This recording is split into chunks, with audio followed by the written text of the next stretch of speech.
আশরাফ প্রামাণিক। আমি তখন তারুণ্যে পরিপূর্ণ টকবগে এক যুবক, অসাধ্য সাধনের অদম্য সাহস বুকে।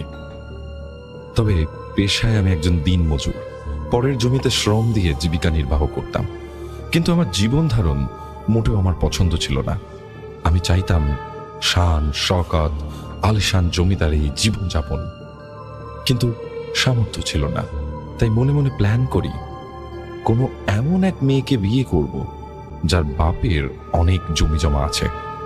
অল্প কিছুদিনের মধ্যে পাশের গ্রামে একটি মেয়ের সন্ধান পাই, ঠিক যেমনটা আমি চাইতাম। এবার কিভাবে কাজটা করা যায় এই নিয়ে এক বন্ধুর সাথে আলোচনা করলে সে বন্ধু আমাকে এক কবিরাজের সন্ধান দেন, যিনি কালো জাদুর মাধ্যমে এইসব কাজ করেন। আমি একটু বিলম্ব না করে সেই দিনই কবিরাজের সাথে দেখা করতে চাই। অনেক খোঁজার পর গিয়ে হাজির হই কবিরাজের বাড়ি। কবিরাজের বাড়ি ছিল নির্জন এক জঙ্গলের মধ্যে। আমাকে দেখে বসতে বলে এবং আমার আসার কারণ জিজ্ঞাসা করলে আমি সবটা খুলে বলি। সব শুনে একটা হাসি দিয়ে বলেন, এটা তো কোনো ব্যাপারই না। কবিরাজের হাসিটা দেওয়ার সময় মনে হলো আমি কবিরাজের নয়, যেন কোনো শয়তানের চেহারা দেখলাম। কবিরাজ আমাকে কিছু জিনিস জোগাড় করতে বলে, যেমন মেয়ের এবং মেয়ের বাবার নাম, ওদের উঠোনের মাটি, মেয়ের ব্যবহৃত কাপড়ের টুকরো এবং মেয়ের মাথার চুল।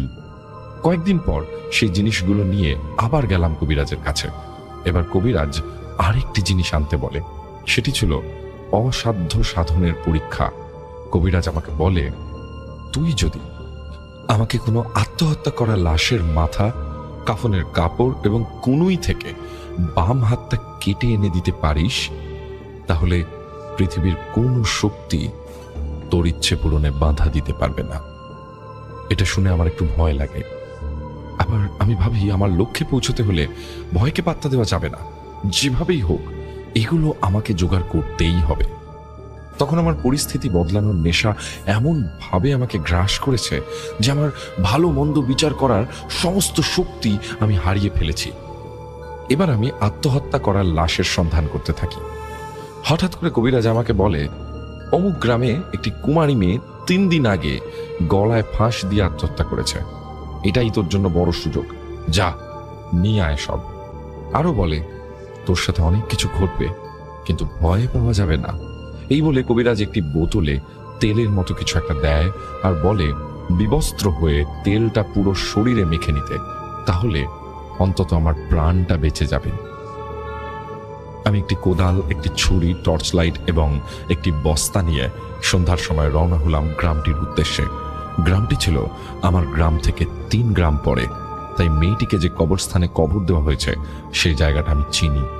যথারীতি রাত আনুমানিক 10টার দিকে পৌঁছে সেখানে কবিরাজের কথা মতো শরীর থেকে সমস্ত কাপড় খুলে ওনার দেওয়া তেল পুরো শরীরে মেখে নিই। সে যে কি বাজে পচা গন্ধ! সেই তেল মনে হচ্ছে পেটে নাড়ি ভুড়ি সহ মুখ দিয়ে সব বের করিয়ে আনবে। কবরস্থানটি ছিল গ্রামের শেষে।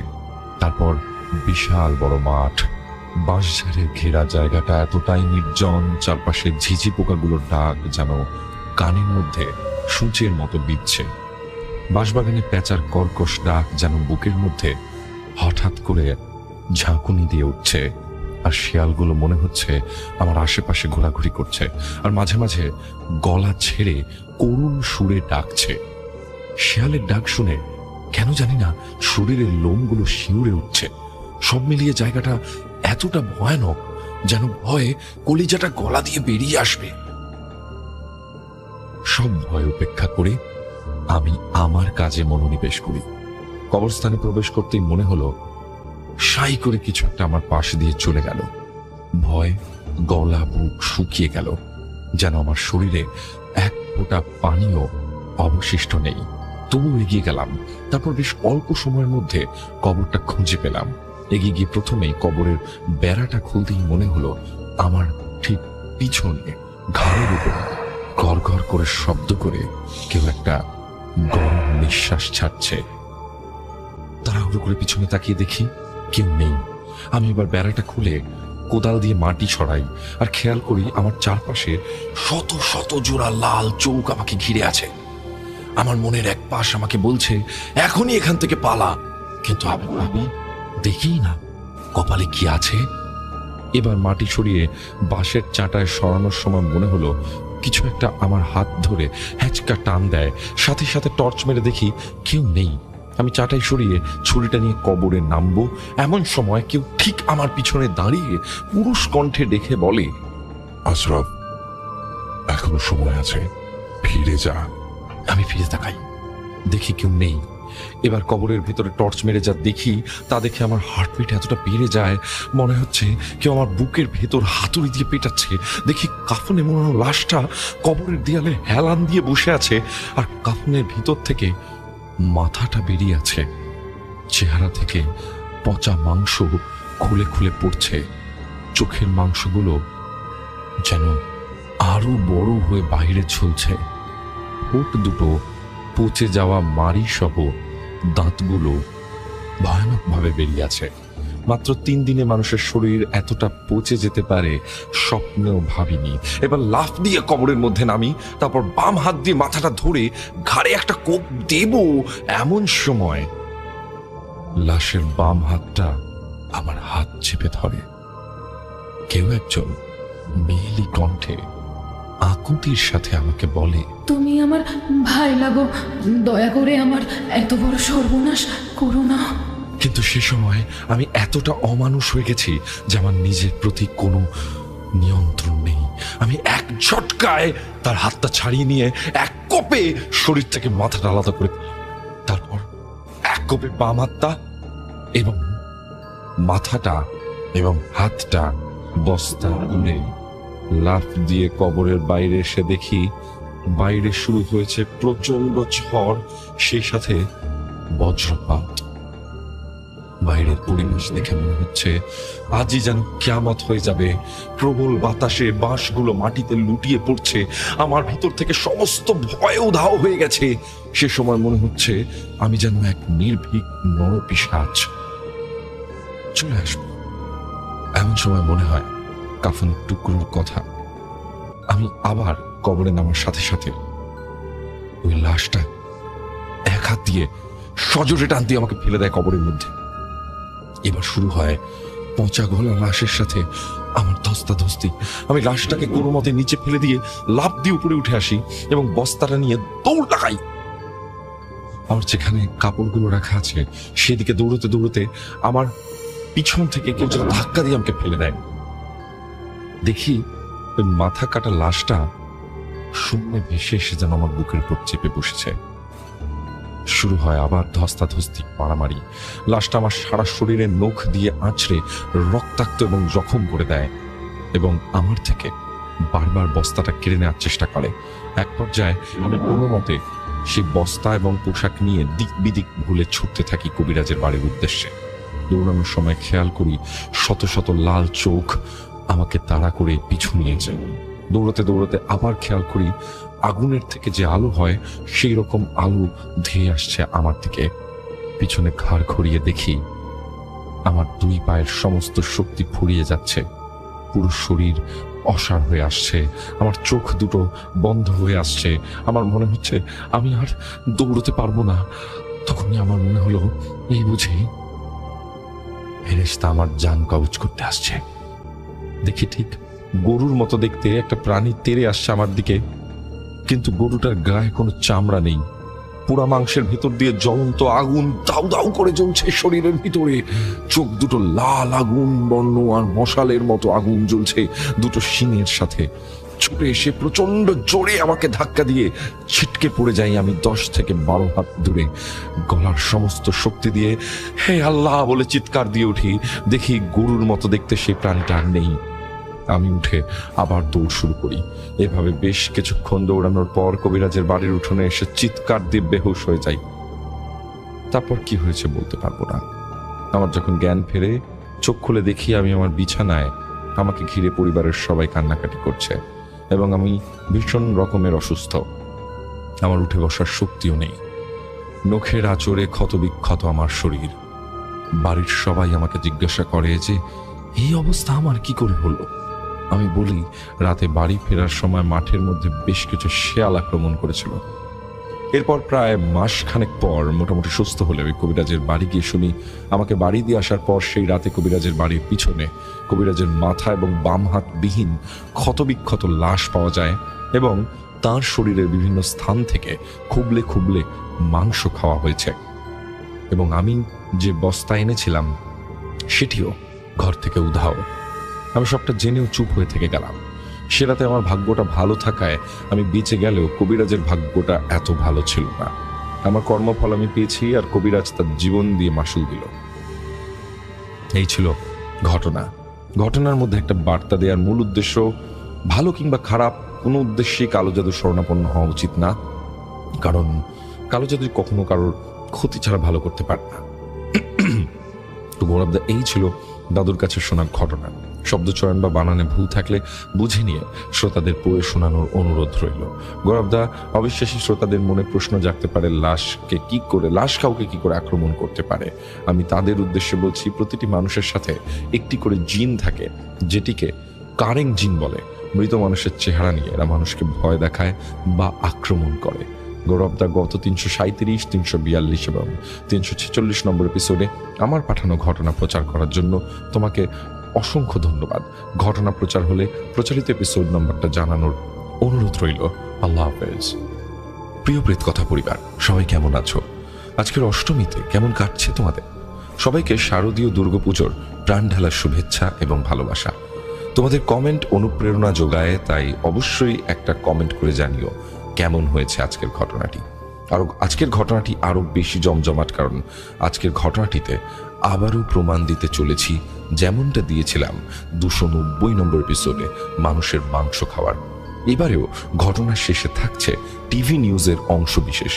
ঘটনাটি শুনে কতটা ভয় পাবে জানি না, তবে অবাক হবে অনেকটাই। সেন্সিটিভ ঘটনা হওয়ায় নিউজের অংশ দিলাম, কারণ যার কাছ থেকে ঘটনাটি সংগ্রহ করেছি তিনি জায়গার নাম এবং তার নাম গোপন রাখতে চেয়েছেন। তানভীর ভাই যেই প্রমাণটি পাঠাবেন সেই প্রমাণটি আমি আমার প্রেত কথার যে হোয়াটসঅ্যাপ চ্যানেল রয়েছে সেই হোয়াটসঅ্যাপ চ্যানেলে আপলোড করব। আপনারা যারা যারা সেই প্রমাণটি দেখতে ইচ্ছুক তারা হোয়াটসঅ্যাপ চ্যানেলটি জয়েন করবেন এবং সেই হোয়াটসঅ্যাপ চ্যানেলে যে শুধুমাত্র এই প্রমাণটি দেখতে পাবেন তা নয়, এছাড়াও কিন্তু প্রেত কথার নানান আপডেটস বিহাইন্ড দ্য সিন এবং আমার নানান আপডেটস আপনারা ওখান থেকে পাবেন। লিঙ্ক দিয়ে দিচ্ছি আমি কমেন্ট সেকশনে এবং তার পাশাপাশি আমাদের যে ডেসক্রিপশন সেকশন সেখানে আমাদের হোয়াটসঅ্যাপ চ্যানেলের লিঙ্ক জাস্ট একটা ক্লিক করুন এবং ঢুকে যান হোয়াটসঅ্যাপে। আমি তানভীর নিউটন অভি বলছি বাংলাদেশের বগুড়া জেলা থেকে। ঘটনাটি সংগ্রহ করেছি বাস যাত্রায় আমার পাশের সিটে বসা এক ভাইয়ের থেকে। লোকটির একটি হাতের কবজি নেই। 4 ঘন্টার যাত্রায় তার থেকে ঘটনা শুনতে শুনতে কখন যে যাত্রা শেষ হলো বুঝতেই পারিনি। পেশায় সে একজন বাইক রাইড শেয়ারকারী। বাংলাদেশের কিছু জায়গায় অটো চালকদের মতো বাইক দিয়েও ট্রিপ মারা হয় গ্রামীণ এলাকায়। একটি হাট বাজার থেকে আরেকটি হাট বাজারে যায় এই বাইক, হয়তো শহরের একটি নির্দিষ্ট জায়গা থেকে আরেকটি জায়গায়ও যায়। এরা বাইকের পিছনে 2 জন করে প্যাসেঞ্জার নেয়। থাকে না কোনো হেলমেট বা গাড়ির নম্বর, কারণ এরা সাধারণত মফস্বল অঞ্চলে চালায়। তার বলা ঘটনা হুবহু তুলে ধরছি। আমি শুভ, 45 বছর বয়সী একজন বাইক ড্রাইভার। আগে গার্মেন্টসে কাজ করতাম, এরপর বাইক রাইডের কাজ করি। প্রথমে নিজের বাইক ছিল না, 6 মাস বাইক ভাড়া নিয়ে এই কাজ করতাম। প্রতিদিন 180 টাকা করে ভাড়া দিতাম মালিককে। তারপর 6 মাস পর চিন্তা করলাম যে নিজেই একটা সেকেন্ড হ্যান্ড বাইক কিনে নিই। বরং যথারীতি একটা বাইকের খোঁজও পেলাম। যিনি বাইক বিক্রি করবেন তিনি ছিলেন বাইকের 2য় মালিক, আমি হলাম কি 3য় মালিক। তবে এই গাড়ির নাম্বার আছে আর আমার ড্রাইভিং লাইসেন্সও আছে। তাতে একটা সুবিধে হলো যে আমি ফ্রিলি সব জায়গায় মুভ করতে পারবো। কখনো কখনো এমন কাস্টমারও পাই যাদের সারা দিনের জন্য বাইক লাগে, দূর দূরান্তে যেতে হয়। আমিও নির্দ্বিধায় রাজি ওই বাইকটি কেনার জন্য, কিন্তু দাম শুনে প্রচন্ড অবাক হই। বাইকের দাম মাত্র 20,000 টাকা, অথচ বাজার দাম অনুযায়ী এই 150 সিসি বাইকের কমপক্ষে 60 থেকে 70,000 টাকা দাম হওয়া উচিত। আমি অবাক হই, বাইকটি কি তবে চোরাই নাকি, বা কোনো বড় রকমের সমস্যা আছে নাকি?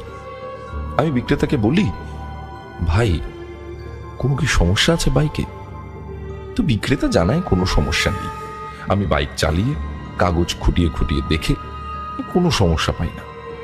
ভাবলাম তার হয়তো ইমার্জেন্সি টাকার প্রয়োজন।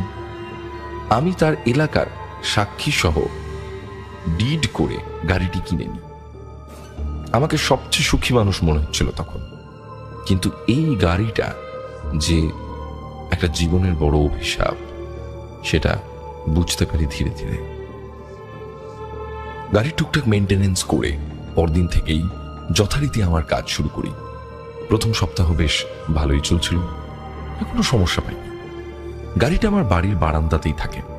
বাড়িতে আমার বউ, মা এবং আমার এক মেয়ে সহ আমি থাকি। একদিন সকালে মা জানায় আমার গাড়িতে নাকি কোনো সমস্যা আছে। মা রাতে উঠেছিল টয়লেট যাবার জন্য। মা নাকি দেখে বাইকের হ্যান্ডেল ডান বাম করে নড়ছে, আর গাড়িও ডান বাম নড়ছে। আমরা বিষয়টাকে খিল্লি বানিয়ে উড়িয়ে দিই। আরে মা, তুমি হয়তো ঘুমের চোখে ভুল দেখেছ, এই বলে ব্যাপারটা কাটিয়ে দিই। দুদিন পর স্ট্যান্ডে দাঁড়িয়ে আছি যাত্রীর জন্য। এখানে সিরিয়াল মেনটেন করতে হয়। যে বাইক আগে থাকবে সে আগে যাত্রী তুলে অন্য স্ট্যান্ডে নিয়ে যায়। তবে রিজার্ভ ভাড়া পেলে যাত্রী যার বাইক পছন্দ করবে তার বাইকেই উঠবে। দেখলাম বয়স্ক একজন লোক আমার দিকে এগিয়ে আসছে। বয়স আনুমানিক ওই 50 হবে। বেশি মোটা নয়, ফর্সা দেখতে, লম্বায় প্রায় 6.5 ফুটের উপর, দাড়ি গোঁফ সাদা, সাদা লুঙ্গি আর সাদা পাঞ্জাবি, বেশ সাহেবী একটা ভাব আছে। এসে আমায় বলেন 4 ঘন্টার জন্য তিনি বিভিন্ন লোকেশনে যাবেন, টাকা নিয়ে কোনো সমস্যা নেই, তিনি পুষিয়ে দেবেন। আমি রাজি হলাম, তাকে নিয়ে রওনা হলাম। খেয়াল করলাম গাড়িটা আজ একটু বেশি ভারী ভারী লাগছে অন্য দিনের তুলনায়, কিন্তু বাইকে যথেষ্ট হাওয়া আছে। ভাবলাম হয়তো ওজন বেশি লোকটার, কিন্তু অমনোজনে 2 জন গাড়িতে উঠলেও এতটা ভার তো লাগে না। এইসব ভাবতে ভাবতে দেখি বাইক আবার হালকা হয়ে গেছে, খুব ফ্রি ভাবে চলছে। তাকে নিয়ে প্রথমে একটা হসপিটাল গেলাম। সেখানে 30 মিনিট আমাকে বসিয়ে রেখেছিলেন। তারপর গেলাম একটা কবরস্থানে, সেখানেও কিছুক্ষণ কবরস্থানের বাইরে দাঁড়িয়েছিলাম। তারপর আরেকটি দূরের হসপিটাল, সেখানেও ঘন্টাখানেক দাঁড়িয়ে সবশেষে তিনি নামলেন একটি বাড়িতে। বাড়িটি একটি গ্রামের প্রায় শেষ মাথায়। তার বাড়ির পরই বিস্তৃত ফসলের মাঠ। একতলা একটি পুরনো বাড়ি। বাড়িটিও বেশ জীর্ণশীর্ণ, দেখে মনে হয় কেউ থাকে না। পরিত্যক্ত বাড়ির মতো একেবারে, কোনো আলোর ব্যবস্থা নেই। তিনি জানান তাকে যেন প্রতিদিন রাত 8টা থেকে 12টা পর্যন্ত আমি ঘুরাতে নিয়ে যাই। এই মফস্বল শহরে রাত 12টা মানে কিন্তু গভীর মধ্যরাত। কিন্তু তারপরও আমি রাজি হই, একটু বেশি ভাড়ার আশায়, কারণ উনি আজকে যা ভাড়া দিয়েছেন তা সাধারণত ইনকাম করতে আমার 2 দিন লেগে যায়। রাতে ঘুমিয়ে আছি, জোরে চিৎকারের আওয়াজে ঘুম ভেঙে যায়। চিৎকারটা ছিল আমার বউয়ের। দৌড়ে বারান্দায় এসে দেখি আমার বউ অজ্ঞান অবস্থায় পড়ে আছে। মাওয়ের মধ্যে ছুটে এসছে।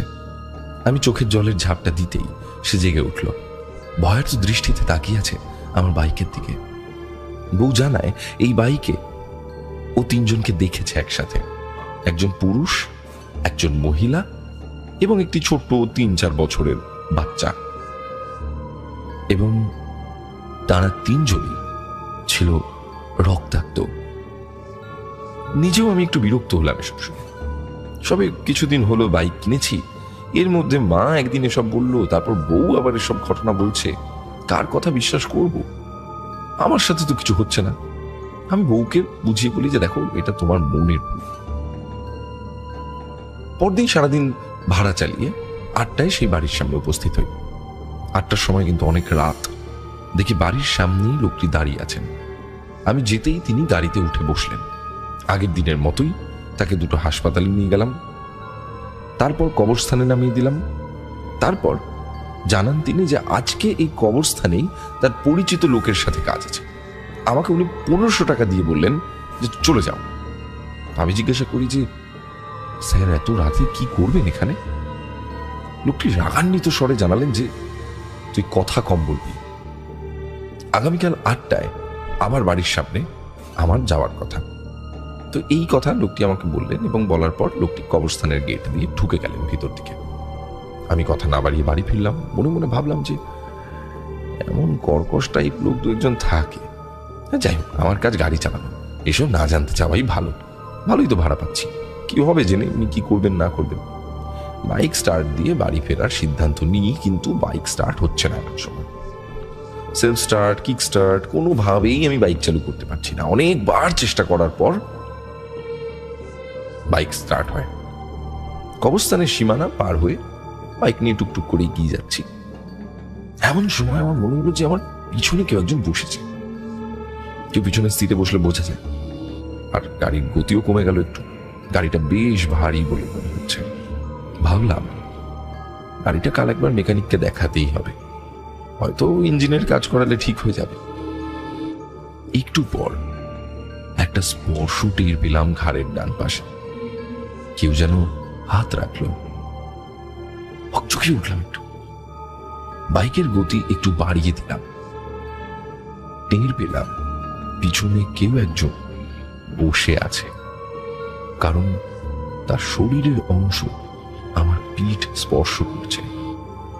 আমার শির দাঁড়াবে, অনবরত ঠান্ডা স্রোত নামছে।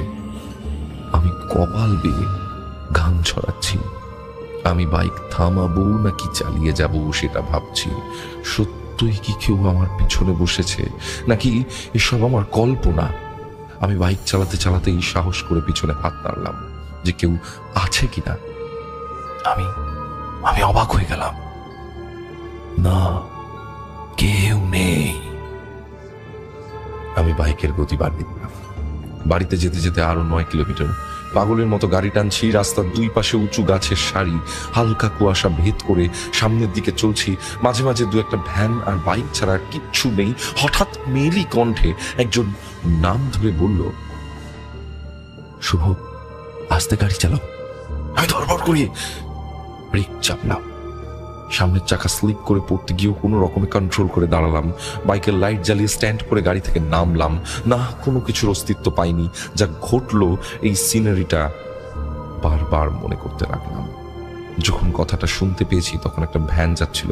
তবে কি কেউ ভ্যান থেকে এই কথাটা বলেছে? কই, ভ্যানে তো কোনো মানুষ ছিল না। তবে কি ভ্যানওয়ালা বলেছে? তবে মেইলি কণ্ঠ শুনতে পেলাম যে। আসলে আমি এসব ভাবছি নিজেকে সাহস দেবার জন্য। দুয়ে দুয়ে 4 মিলিয়ে এসব থেকে কিছু একটা বের করার বৃথা চেষ্টা করছি। একটা সিগারেট জ্বালিয়ে টানতে টানতে আবার রওনা দিয়ে বাড়ি ফিরলাম। যেহেতু রোজ রাতে বাড়ি করে ফিরতে হচ্ছে, পরদিন ওই সকাল 12টার পর বাড়ির থেকে বাইক নিয়ে বের হই। ঠিক রাত 8টার সময় আবার উপস্থিত হই সেই বাড়ির সামনে। অদ্ভুত ব্যাপার, আজকে কেউ নেই। কয়েকবার হর্ন দিলাম। 10 মিনিট পার হয়ে গেল, কারোর দেখা নেই। ভাবলাম বাড়ির দরজায় গিয়ে নক করি। সব জায়গায় ইলেকট্রিসিটি থাকলেও এই বাড়িতে মনে হয় ইলেকট্রিসিটি নেই, কারণ কোনো আলোর দেখা তো নেই। বাড়ির ভেতর কারো আওয়াজও নেই। মোবাইলের আলোয় দেখলাম দরজাতে ধুলো ময়লা স্তর পড়েছে। কয়েকবার দরজায় টোকা দিলাম। ভেতর থেকে একটা বাচ্চা কেউ মতো বলল, বাবা বললো একটু দাঁড়াতে। আমি বাইকে বসে মোবাইলে কথা বলা শুরু করি বউয়ের সাথে। পিছন থেকে লোকটি এসে পিঠে ইশারা দিয়ে বলল, চলো যাওয়া যাক। আর দরজায় এসে কখনো নক দেবে না, এসব বিরক্ত লাগে, আমি নিজেই ঠিক আসবো। আমি বউয়ের কল কেটে রওনা হই সেখান থেকে। নির্দেশ দিল আজ কবরস্থানে আগে যাবে, তারপর সেখান থেকে হাসপাতাল। যথারীতি কবরস্থানে যাই আগে। সেখানে কবরস্থানের বাইরে ওয়েট করছি। তখনও লোকজন আছে। ভালোই হলো, আজ কবরস্থান তাড়াতাড়ি ত্যাগ করা যাবে। কবরস্থানটি বেশ বড়, অনেকটা জায়গা জুড়ে, চারিদিকে উঁচু দেয়াল। আমি মেইন গেটের সামনে দাঁড়িয়ে অপেক্ষা করছি। দু একজন পথচারী জিজ্ঞাসা করলো যে কিছু হয়েছে কিনা। আমি জবাব দিই, না ভাই, এই যাত্রী আছে, ভিতরে হয়তো জিয়ারত করতে গেছে। রাত 10টার পর তিনি বের হলেন, যেতে বললেন হসপিটালে। তো যেতে যেতে আমি কৌতূহল আটকাতে না পেরেই জিজ্ঞাসা করলাম যে, স্যার আপনি কি করেন? এই হাসপাতাল আর কবরস্থানে প্রতিদিন কিসের কাজ? লোকটি রাগান্বিত স্বরে আমাকে উত্তর দিলেন, তুই ভাড়া পাবি, তুই যাবি, এত বেশি কথা বলিস কেন? এর ফল কিন্তু তোকে ভুগতে হবে। আমি তাকে সরি বলি আর সিদ্ধান্ত নিই যে কোনো কথা না বলে এখন থেকে চুপচাপ চালাবো। হাসপাতালে যাওয়ার আগে একটি পেট্রোল পাম্পে দাঁড়িয়ে তেল নিতে যাই এবং আবার রওনা দিই হাসপাতালের দিকে। তো সাধারণত এই পাম্প থেকে আমি তেল নিই এখানকার যে ছেলেটি পেট্রোল দেয় সেই ছেলেটি আমার বাড়ির কাছে। তো এই আর কি ফাজলামো করে আমার সাথে। আমি যেতে যেতেই বললো যে কিরে, বলে একটি 4-5 অক্ষর আর কি, যেমন হয় পাড়ার বন্ধু বান্ধবরা। তেল শেষ হলেই কি আমার কথা মনে পড়ে? তা আমি রেগে গিয়ে হাত দিয়ে ইশারা করে তাকে চুপ করতে বললাম, কারণ প্যাসেঞ্জার ভদ্রলোক হয়তো আমার উপর ক্ষুব্ধ হতে পারেন, কারণ তেলের ছেলেটি আর কি গালাগাল করছিল। তা আমি ওখান থেকে চুপচাপ তেল নিয়ে টাকা দিয়ে বিদায় হই। হসপিটালের সামনে গিয়ে গাড়ি দাঁড় করালাম। লোকটি হসপিটালের ভিতর চলে গেল। অ্যাজ ইউজুয়াল আমি পাশের দোকানে বসে অপেক্ষা করছি। তখন ওই রাত 11:30 লোকটি বের হলো হসপিটাল থেকে। এরপর সে যেতে চায় তার বাড়িতে। লোকটিকে বাড়িতে নামিয়ে দিয়ে 1500 টাকা বুঝে নিই। আর লোকটি জানায় যে কালকে যেন আমি 7টার সময় আসি, পার্শ্ববর্তী আর একটি জেলায় নাকি তিনি যাবেন। আমি লোকটিকে কোনোদিনও না বাড়ি ঢুকতে দেখিনি। ভাবলাম আজ লোকটি বাড়ির ভিতর ঢুকলে তারপর আমি রওনা দেব, কিন্তু তার হলো না। লোকটি আমাকেই চলে যাবার নির্দেশ দেন। আর এই বিষয়গুলো আমার কৌতূহল আরো বাড়িয়ে দেয়। লোকটি কি এমন কাজ করে? কবরস্থানে যায়, হাসপাতালে যায়, এমন একটা ভুতুরে টাইপের বাড়িতে থাকে। এসব ভাবতে ভাবতে আমি রওনা দিই বাড়ির পথে। খেয়াল করি আমার পিছনে আজও কেউ উঠে বসেছে। আরো খেয়াল করি আমার পিছন থেকে কেউ একজন কোমর জড়িয়ে ধরে বসে আছে। আমি স্পষ্ট অনুভব করতে পারছি আমি চুপচাপ বাইক চালাচ্ছি। সামনের মেন রোড ধরে একটু এগোলেই কিছু চায়ের দোকান আছে, সেখানে গিয়ে দাঁড়ালাম। আমি 1 কাপ চা নিয়ে দোকানদারকে আমার প্যাসেঞ্জারের চেহারা বর্ণনা দিয়ে জিজ্ঞাসা করলাম যে ওই দাদা ওই লোকটিকে চেনেন নাকি? তারাও কেউ চিনল না। চা খেয়ে আবার রওনা দিই।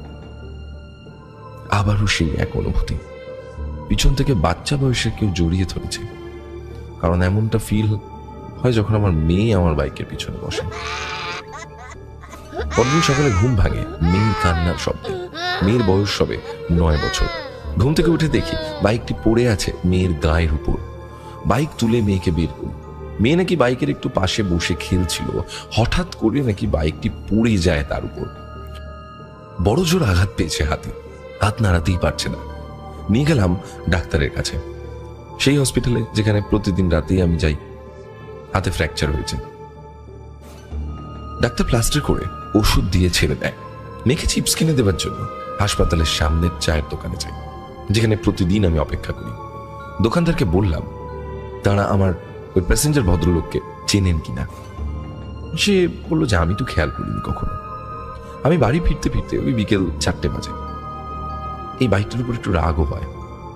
পরপর বাড়ির সবার সাথে খারাপ কিছু হচ্ছে। প্রথমে মা, তারপর বউ, তারপর মেয়ে, আর আমার সাথেও তো অনেক কিছুই ঘটছে। কিছু তো একটা ব্যাপার আছে। আমি, মা আর বউ সবাই মিলে এইসব আলোচনাই করছিলাম যে তবে কি এই জন্যই বাইকটা এত কম দামে পেয়েছি। আমি আমার সাথে ঘটা ঘটনাগুলো মায়ের সাথে শেয়ার করলাম। মা আর বউ তাতে আরো ভয় পেয়ে গেল। মা অনেক দোয়া পড়ে আমাকে ফু দিলেন, আর একটা তাবিজ আমার হাতে বেঁধে দিলেন, আর বললেন যে সাবধানে থাকতে। সন্ধ্যে 7টা উপস্থিত হই সেই বাড়ির সামনে। কয়েকবার হর্ন দিয়ে বাইকে বসে আছি। কয়েকজন লোক দেখি জমি থেকে টর্চের আলো নিয়ে আসছে। তারা আমাকে জিজ্ঞাসা করলো যে আমি এখানে কি করছি। আমি জানালাম একজন প্যাসেঞ্জার আসবে তাই অপেক্ষা করছি। লোকগুলো বলল, বেশি দেরি করেন না ভাই, এই জায়গা ভালো নয়। লোকগুলো চলে যাবার পর সেই লোকটি এসে বাইকে চাপলো। আমি রওনা হলাম। গন্তব্য পাশের জেলা। 2.5 ঘন্টা যাবার পর পাশের জেলায় ঢুকলাম। আমাকে সেই জেলার বড় হাসপাতালে যেতে বললেন। হাসপাতালের সামনে তাকে নামিয়ে দিলাম। তিনি আমাকে এখানে ওয়েট করতে বললেন। তিনি চলে গেলেন হাসপাতাল মেইন বিল্ডিং এর ধারের পিছনের দিকে। প্রায় 1.5 ঘন্টা পর রাত 11:30টায় হন্তদন্ত হয়ে এসে বললেন, চলো রওনা হওয়া যাক। রওনা হলাম নিজ জেলার দিকে। গাড়ি প্রচন্ড ভারী লাগছে, যেন সামনের দিকে যেতেই চাইছে না। হাইওয়ে, রোড, দুপাশে উঁচু উঁচু গাছ, আর তার পাশেই চাষের বিস্তৃত জমি। অক্টোবরের শেষ। হাইওয়েটা মোটামুটি ভালোই কুয়াশা। শো শো করে বড় বড় বাস ট্রাক যাচ্ছে। চমৎকার পিচ ঢালা ঝকঝকে রাস্তা, কিন্তু এতটা পিক আপ টানার পরও গাড়ি চলছে মাত্র 40-42। আমি রাস্তার ধারে একটু গাড়ি থামিয়ে আবারও স্টার্ট করি। এবার ঠিক আছে, গাড়ি এবার 60 বেগে চলছে। একটা বাজে ধরনের পচা বোটকা গন্ধ নাকে আসছে। একটু পর খেয়াল করলাম আমার নিজেরই বসার সমস্যা হচ্ছে। টের পাচ্ছি আমার সামনে কেউ যেন বসে আছে। মনে হচ্ছে আমার সামনে কেউ বসে আছে এবং তার বয়স কম। আমার থুতনির সাথে তার মাথা ঠেকছে, অথচ আমার সামনে কেউ নেই, কিন্তু আমার মনে হচ্ছে। আর পিছনে মনে হচ্ছে দুজন বসে আছে। একজন 2 হাতে দিয়ে আমার কোমর জড়িয়ে ধরে আছে, আরেকজন একটা হাত আমার কাঁধের উপর রেখেছে। এসব কি হচ্ছে আমার সাথে? এসব একদমই আমার মনের ভুল নয়। ভয়ে আমার নিঃশ্বাস বন্ধ হওয়ার মতন মনে হচ্ছে। গাড়ির গতি বাড়তে বাড়তে 95 ক্রস করছি। আমার হাত পা যেন কিছুতেই চলছে না। আমার সব জ্ঞান আছে, সব বুঝতে পারছি, কিন্তু গাড়ির গতি কমানো বা ব্রেক কিচ্ছু করতে পারছি না। এমনকি গাড়ি আমি ডান বামও করতে পারছি না, অটোমেটিক গাড়ি চলছে। হুট করে দেখি আমার সামনের রাস্তায় মাঝে আমার সে প্যাসেঞ্জার। বাইক কিন্তু চলছে, কিন্তু রাস্তার মাঝে তিনি আসলেন কি করে? হেডলাইটের আলোয় স্পষ্ট দেখতে পাচ্ছি সেই লোকটিকে, সারা শরীর রক্তে ভরা, মাথা থ্যাতলানো। আমার বাইক সজোরে তাকে ভেদ করে বিপরীত দিক থেকে আসা বাসের সাথে ধাক্কা খায়। আমি ছিটকে পড়ি রাস্তার পাশের জমিতে। ছিটকে পড়ে খেয়াল করে দেখি সে প্যাসেঞ্জার লোক, একটা মহিলা এবং একটি 4-5 বছরের বাচ্চা দাঁড়িয়ে আমার দিকে তাকিয়ে হাসছে। আর কিছু আমার মনে নেই। আমার জ্ঞান যখন ফেরে নিজেকে দেখতে পাই হাসপাতালে। আমার পায়ের ফিমার হাড়, অর্থাৎ উরুতে যে হাড় থাকে, সেটা মাঝখান থেকে ভেঙে যায়, যার কারণে একটা রড লাগাতে হয়। মাথায় 18টা সেলাই, ডান হাতের কবজি পর্যন্ত কেটে বাদ দেওয়া হয়েছে। অ্যাক্সিডেন্টের 9 দিন পর আমার জ্ঞান ফিরেছে। জানতে পারি পুলিশ আমাকে উদ্ধার করে হাসপাতালে ভর্তি করে, কিন্তু জেলা শহরে এমন কন্ডিশনের রোগীকে ভর্তি নেয় না বলে আমার এবং শালাবাবু আমার অ্যাম্বুলেন্সে ঢাকা হাসপাতালে ভর্তি করে, কারণ আমার মাথার খুলি ফেটে গেছে। অল্পের জন্য আমি প্রাণে বেঁচে গেছি, আর আমি সেখানে একাই ছিলাম। আমার পিছনে নাকি কেউ ছিল না। আমার যেন কিছুতেই বিশ্বাস হতে চাইছিল না আমাকে 1.5 মাস হসপিটালে ভর্তি থাকতাম। তারপর বাড়ি ফিরি। আমি বাড়ি ফিরেই উতলা হয়ে উঠি। এসব কিছুর একটা বিহিত করতে হবে। আমার বাইকটি থানায় আটকে রাখা হয়েছে। গাড়িটি দুমড়ে মুচড়ে গেছে। রাস্তার ধারে ছিটকে গেছি বলে বেঁচে গেছি, নয়তো হাইওয়েতে চলাচল করা গাড়িতে পিষে যেতাম। প্রথমেই যাই যার কাছ থেকে আমি গাড়ি কিনেছি। যার থেকে গাড়ি কিনেছি তিনি দ্বিতীয় মালিক। তার সাথেও নাকি ভয়ানক ঘটনা ঘটেছে। তিনি পেশায় ছিলেন একজন ফার্নিচার ব্যবসায়ী। ঠিক আমার যেভাবে অ্যাক্সিডেন্ট হয়েছিল তারও একইভাবেই হয়। সেও নাকি একই লোককে দেখেছে এবং সেও নাকি বাইক কন্ট্রোল করতে না পেরে তার অ্যাক্সিডেন্ট হয় একটি অটোর সাথে। তার অবশ্য আমার মতো অবস্থা এতটা ক্ষতিগ্রস্ত হয়নি, শুধু হাত ভেঙে গেছিল আর বিভিন্ন জায়গা কেটে ছিঁড়ে গেছিল। আমার মতন সেও একজন লম্বা আকৃতির পুরুষ এবং একজন নারী এবং একটি বাচ্চাকে দেখেছে। তার বাড়ির লোকজনও বাইকের বিভিন্ন ভয়ঙ্কর কাণ্ড দেখতে পেয়েছে, তাই বাইকটি বাড়িতে না রেখে দোকানের গোডাউনে রেখেছিল। এরপর গেলাম সেই স্ট্যান্ডে যেখান থেকে এই লোকটিকে প্রথম দেখেছিলাম। সেখানে আরো যারা বাইক ভাড়ায় চালায় তাদের জিজ্ঞাসা করলাম সেদিনের ঘটনা। বলল তারা নাকি কাউকেই দেখতে পায়নি। আমি একা একাই নাকি কারোর সঙ্গে কথা বলে চলে গেছি। আমার ধীরে ধীরে সবকিছু যেন উলট পালট লাগতে শুরু করে। এবার সরাসরি গেলাম সেই পেট্রোল পাম্পে যেখানে সেই লোকটিকে নিয়ে তেল তুলতে গেছিলাম, কারণ আমার মনে হলো সেখানে সিসিটিভি আমার একবার দেখাচ্ছে। আমি মালিককে বিস্তারিত বলে সেদিনের ফুটেজ দেখতে চাইলাম। আবারও অবাক হলাম, সেদিনের সিসিটিভি ফুটেজে শুধু আমি একাই, পিছনে ছিল না কোনো যাত্রী। আমি একাই এসে তেল নিয়ে আবার একাই চলে গেছি। এরপর সরাসরি চলে যাই সেই হাসপাতালের গেটে যেখানে চা খেয়ে অপেক্ষা করতাম। জিজ্ঞাসা করলাম দোকানদারকে যে আপনার সামনেই তো সেই লোকটি সেদিন এলো, আমি তো এখানে এসে বসে চা খাই, আপনি কি আমার সাথে কাউকে দেখেননি? দোকানদারও একই কথা বলল, সেদিন তো কোনো লোক ছিল না, আমি নাকি একাই রোজ আসি এখানে, চা খেয়ে আবার একাই চলে যাই। আমার মাথার কাজ করছিল না। বাড়ি গিয়ে সবকিছু খুলে বলি। মার বউয়ের সাথে রওনা হই পার্শ্ববর্তী একটি দরগায়। সেখানে একজন মৌলানাকে দেখাই এবং তিনি আমাকে দেখে সবকিছু বলেন যে এখনো সেই নেগেটিভ শক্তির ছায়া নাকি রয়েছে এবং সেই জল এবং তেল তিনি যেটা দেন সেটা আমাকে ব্যবহার করতে বলেন এবং বলেন যে কোমরে 2টা তাবিজ বেঁধে রাখতে। আমি সিদ্ধান্ত নিই এবার সেই পুরনো বাড়িটাতে যাব। এসবের শেষ আমি দেখতে চাই, কেন এসব হলো। বাড়িতে গেলেই সব রহস্যের সমাধান হবে। আমি সেখানেও গেলাম আমার বোনকে নিয়ে। 28টি বাড়ি নিয়ে এই গ্রামের শেষ বাড়িটা ছিল সেটি। আর সেই বাড়ির পাশ দিয়ে নেমে গেছে বড় মাটির আলের সরু রাস্তা, বিস্তৃত ধান ক্ষেত। ওই গ্রাম এবং পাশের গ্রামের মানুষরা এখানে চাষবাস করে। সৌভাগ্যক্রমে এই গ্রামের একজনকে পেয়ে গেলাম যে আমার পূর্ব পরিচিত। তার সাথে এলাকার সব মুরব্বীদের নিয়ে বসি, আমার সাথে ঘটা সব ঘটনাগুলো তাদেরকে বলি। তখন বেরিয়ে আসে আরো একটি আশ্চর্যজনক তথ্য। এই বাড়িতে পাকিস্তানের বংশোদ্ভূত এক তান্ত্রিক লোক থাকত। 1980 সাল নাগাদ এখানে এসে তিনি এই বাড়ি তৈরি করেন। তিনি বিয়ে করেননি, এই বাড়িতে একাই থাকতেন। তিনি নাকি জিন পালতেন। অনেকে নাকি অনেক অবাক করা জিনিস দেখেছে। এলাকার লোকজনও ভয় পেত। ব্যবসা করতে সুদের, মানুষকে লোন দিত চড়া সুদে, অথবা জমি বন্ধক রেখে টাকা দিত। তার থেকে টাকা নিয়ে কেউ ছাড় পায়নি। কেউ টাকা না দিতে চাইলে ভয় ভীতি দেখিয়ে টাকা আদায় করত, নয়তো জমির দখল নিয়ে নিত। ভালোই টাকা পয়সার মালিক ছিল। ওই মারা যায় 2010 সালে। মারা যাবার আগে 2 বছর নাকি অসুস্থ ছিল, একেবারেই নাকি চলতে ফিরতে পারত না। সারাদিন বিছানায় পড়ে থাকতো। কেউ খাবার বা কোনো হেল্প করতে গেলে তাড়িয়ে দিত। এই 2 বছর সে কিভাবে খাবার খেয়েছে আর কিভাবেই যে চলাফেরা করেছে সেটাই আশ্চর্য সবার কাছে। দরজা সবসময় খোলা থাকতো। মাঠে যাবার সময় অনেকেই দেখেছে তাকে শুয়ে থাকতে। কিন্তু আমি যেমন চেহারার বর্ণনা দিয়েছি তার সঙ্গে এই লোকের চেহারার কোনো মিল নেই। তবে এই লোকটিকে সন্ধ্যার পর ঘুরে বেড়াতে নাকি অনেকে দেখেছে, মহিলা এবং বাচ্চাকেও দেখেছে। তার মারা যাবার পর এই বাড়ি পরিত্যক্ত হয়ে পড়ে আছে। মারা যাবার দিন এলাকার চেয়ারম্যান তাকে কবরস্থানে দাফন করার ব্যবস্থা নেয়, কারণ এলাকার কেউই তাকে পছন্দ করতো না। যে কবরস্থানে আমি যেতাম সেখানেই নাকি দাফন করা হয়। কিন্তু তার ঘর থেকে কোনো টাকা পয়সা পাওয়া যায়নি। কিছু আসবাবপত্র আর কাপড় চোপড় ছাড়া কোনো টাকাই ছিল না। তবে এত টাকা গেল কোথায় সেটাও সবার কাছে অজানা। তার মারা যাবার পর ওই বাড়িতে, ওই এলাকায় তাকে অনেকবার দেখা গেছে। অনেকে ভয়ও পেয়েছে। তার বাড়ির ভেতর থেকে ঝগড়ার আওয়াজ, কান্নাকাটির আওয়াজ এই সমস্ত পেত গ্রামবাসীরা। এই বাড়িতে নাকি এখনো জিন এবং প্রেতাত্মা বসবাস করে। তবে আমি ও বাইকের দ্বিতীয় মালিক কাকে দেখেছি সেটা বুঝতে পারছি না।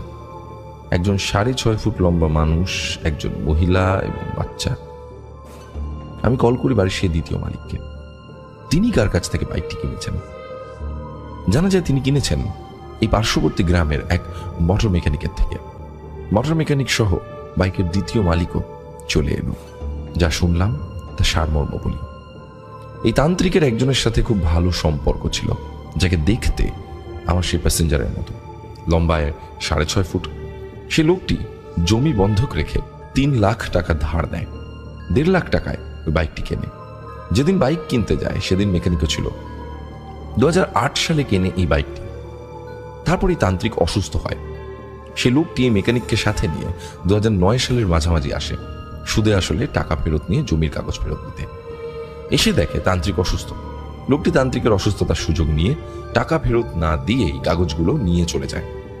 মেকানিক যেন এই ঘটনা কাউকে না বলে, এই জন্য লোকটি এই বাইকটি মেকানিককে দিয়ে দেয়। আর লোকটি সেদিনই আরেকটি বাইক কিনে নেয়।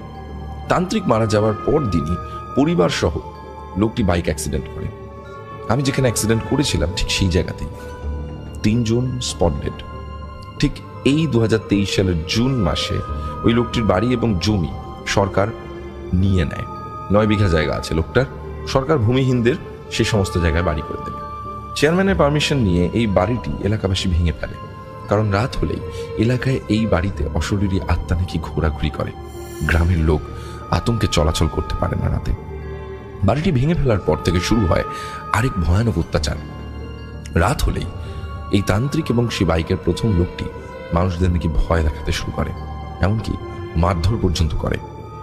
ধীরে ধীরে গ্রামবাসীরা গ্রাম ছাড়তে শুরু করে। আর সেটার প্রমাণ দিতেই এই নিউজের অংশটি তোমরা দেখে নাও। আবার বলি, এই নিউজের অংশটি আমি আমার প্রেত কথার এবং আমার যে হোয়াটসঅ্যাপ চ্যানেল রয়েছে সেই হোয়াটসঅ্যাপ চ্যানেলে দিচ্ছি। আপনারা যারা এখনো পর্যন্ত জানেন না হোয়াটসঅ্যাপ চ্যানেল কি, তারা আমার ডেসক্রিপশন বক্সে যান অথবা কমেন্ট সেকশনে যান, সেখানে আমার হোয়াটসঅ্যাপ চ্যানেলের লিঙ্ক দেওয়া রয়েছে। ক্লিক করুন এবং ক্লিক করে হোয়াটসঅ্যাপ চ্যানেলে ঢুকে যান। সেখানে আপনি প্রেত কথার সমস্ত ডিটেলস, প্রেত কথার সমস্ত আপডেটস এবং আমার সমস্ত আপডেটস পাবেন, এবং আমার তরফ থেকে আপনারা মেসেজও পাবেন প্রত্যেক দিন কিছু না কিছু। তো হোয়াটসঅ্যাপ চ্যানেল জয়েন করুন, এবং সেখানে কিন্তু এই নিউজের অংশটিও আমি পোস্ট করে দিচ্ছি। শেষ খবর পাওয়া পর্যন্ত জানা গেছে এখন কিছু লোক আবার ফিরে আসছে, গ্রামে ধর্মীয় কার্যক্রম চালানো হচ্ছে। তো এই ছিল আমার আজকের ঘটনাটি যখন শুনেছিলাম তখন দায় কাটা দিচ্ছিল। এই ডিজিটাল যুগে এসেও জিন প্রেতাত্মা তাদের অস্তিত্বের জানান দিয়ে যাচ্ছে। অভিশপ্ত এক বাইকের জন্য কতগুলো জীবন নষ্ট, সেকেন্ড হ্যান্ড গাড়ি কিনতে লোক ভয় পাচ্ছে। আর পরিশেষে ছোট একটা মেসেজ দিতে চাই সবাইকে, তোমরা ধার দেনা কারোর কাছে রেখে যেও না, কারোর টাকা মেরে দেওয়ার চেষ্টা করো না, আজ তুমি কাউকে ঠকালে হয়তো নিজেও ঠকবে একদিন। আর সেকেন্ড হ্যান্ড গাড়ি বা বাইক কিনে অন্তত পুজো দিও বা পবিত্র করে দিও। ঘটনাটি কেমন লেগেছে জানাতে একদম ভুলো না। সবাই খুব আনন্দ করো এই পুজোতে। মা আমাদের সবাইকে ভালো রাখুক এই কামনা করে শেষ করছি তোমাদের নিউটন ভাই আমি। আর প্লিজ তোমাদের কমেন্ট যেন মিস না হয়। ঘটনা পাঠিয়েছেন তাহমিনা নিশা, আমাদের সকলের প্রিয় এবং আদরের তাহমিনা। আজকে যে ঘটনা লিখে পাঠিয়েছেন সেই ঘটনা আপনাদের সামনে তুলে ধরছি। তাহমিনাকে আমি প্রথমেই জানাই যে বড়দিন আসছে, নতুন বছরও আসছে, তার জন্য অনেক অনেক শুভেচ্ছা, এবং আশা করব তাহমিনা এরকম ভাবেই আমাদেরকে ঘটনা দিয়ে সমৃদ্ধ করবে, এবং প্রেতকথা পরিবারের পরবর্তী আরো বড় বড় যা উদ্যোগ আছে সেই সকল উদ্যোগে তাহমিনা আমাদের সাথে থাকবে। আমি শুরু করছি আজকের ঘটনা। হ্যালো গৌরব, আজকের ঘটনাটির নাম দিয়েছি প্রশ্নবোধক অন্ধকার এবং একটি স্বপ্ন। আশা করি তোমার পরিবারের সকলেই ভালো আছে। আমিও সবার দোয়ায় আমার পরিবারের সকলকে নিয়ে ভালো আছি। আবারও চলে এলাম ঘটনা শোনাতে। আজ আমি আমার সাথে ঘটে যাওয়া একটি অমাবস্যা রাতের রহস্যজনক, রক্তহীন হওয়া, অস্বাভাবিক উৎকণ্ঠার একটি ঘটনা তোমাদের সাথে শেয়ার করব। আশা করি ঘটনাটি শুনে এর একটি যথার্থ ব্যাখ্যা তুমি দেবে, এবং শ্রোতারাও এই বিষয়ে তাদের গুরুত্বপূর্ণ মতামত পোষণ করবে। তাহলে ঘটনাটি শুরু করা যাক। 1996-97 সালের ঘটনা। আমরা তখন ঢাকা তেজগাঁওতে থাকি। বাবা পিডব্লিউডিতে অ্যাসিস্ট্যান্ট ইঞ্জিনিয়ার হিসেবে চাকুরিরত। বিজি প্রেস কলোনির মাঝে একটি বৈদ্যুতিক সাবস্টেশনের উপরে আমাদের বাস। সেখানে আগে একতলার ছাদের উপরে দুটো বেডরুম, একটি ডাইনিং এবং একটি বাথরুম করা ছিল। আমরা গিয়ে বাড়তি ছাদটুকুতে আরো দুটো রুম, একটি কিচেন, একটি ওয়াশরুম এবং একটি প্রশস্ত বারান্দা তৈরি করি। আমাদের বাসার চারপাশে বেশ কিছু বড় বড় গাছ, তার মধ্যে 6টা নারিকেল গাছ, কাঁঠাল, আতা, ডালিম, ডুমুর, নিম, সজনে, কৃষ্ণচূড়া, মেহগনি অন্যতম। সব গাছই ছিল আমাদের বাড়ির প্রাচীরের ভিতরে। একটা বিশাল কড়ই গাছ ছিল প্রাচীরের ভিতরে, কিন্তু গাছটির একটি বড় বাঁকা ডাল ঠিক আমার রুমের জানালার কাছাকাছি চলে এসেছিল। জানলা খুলে লম্বা করে হাত বাড়ালে কড়ই পাতা ছোঁয়া যেত।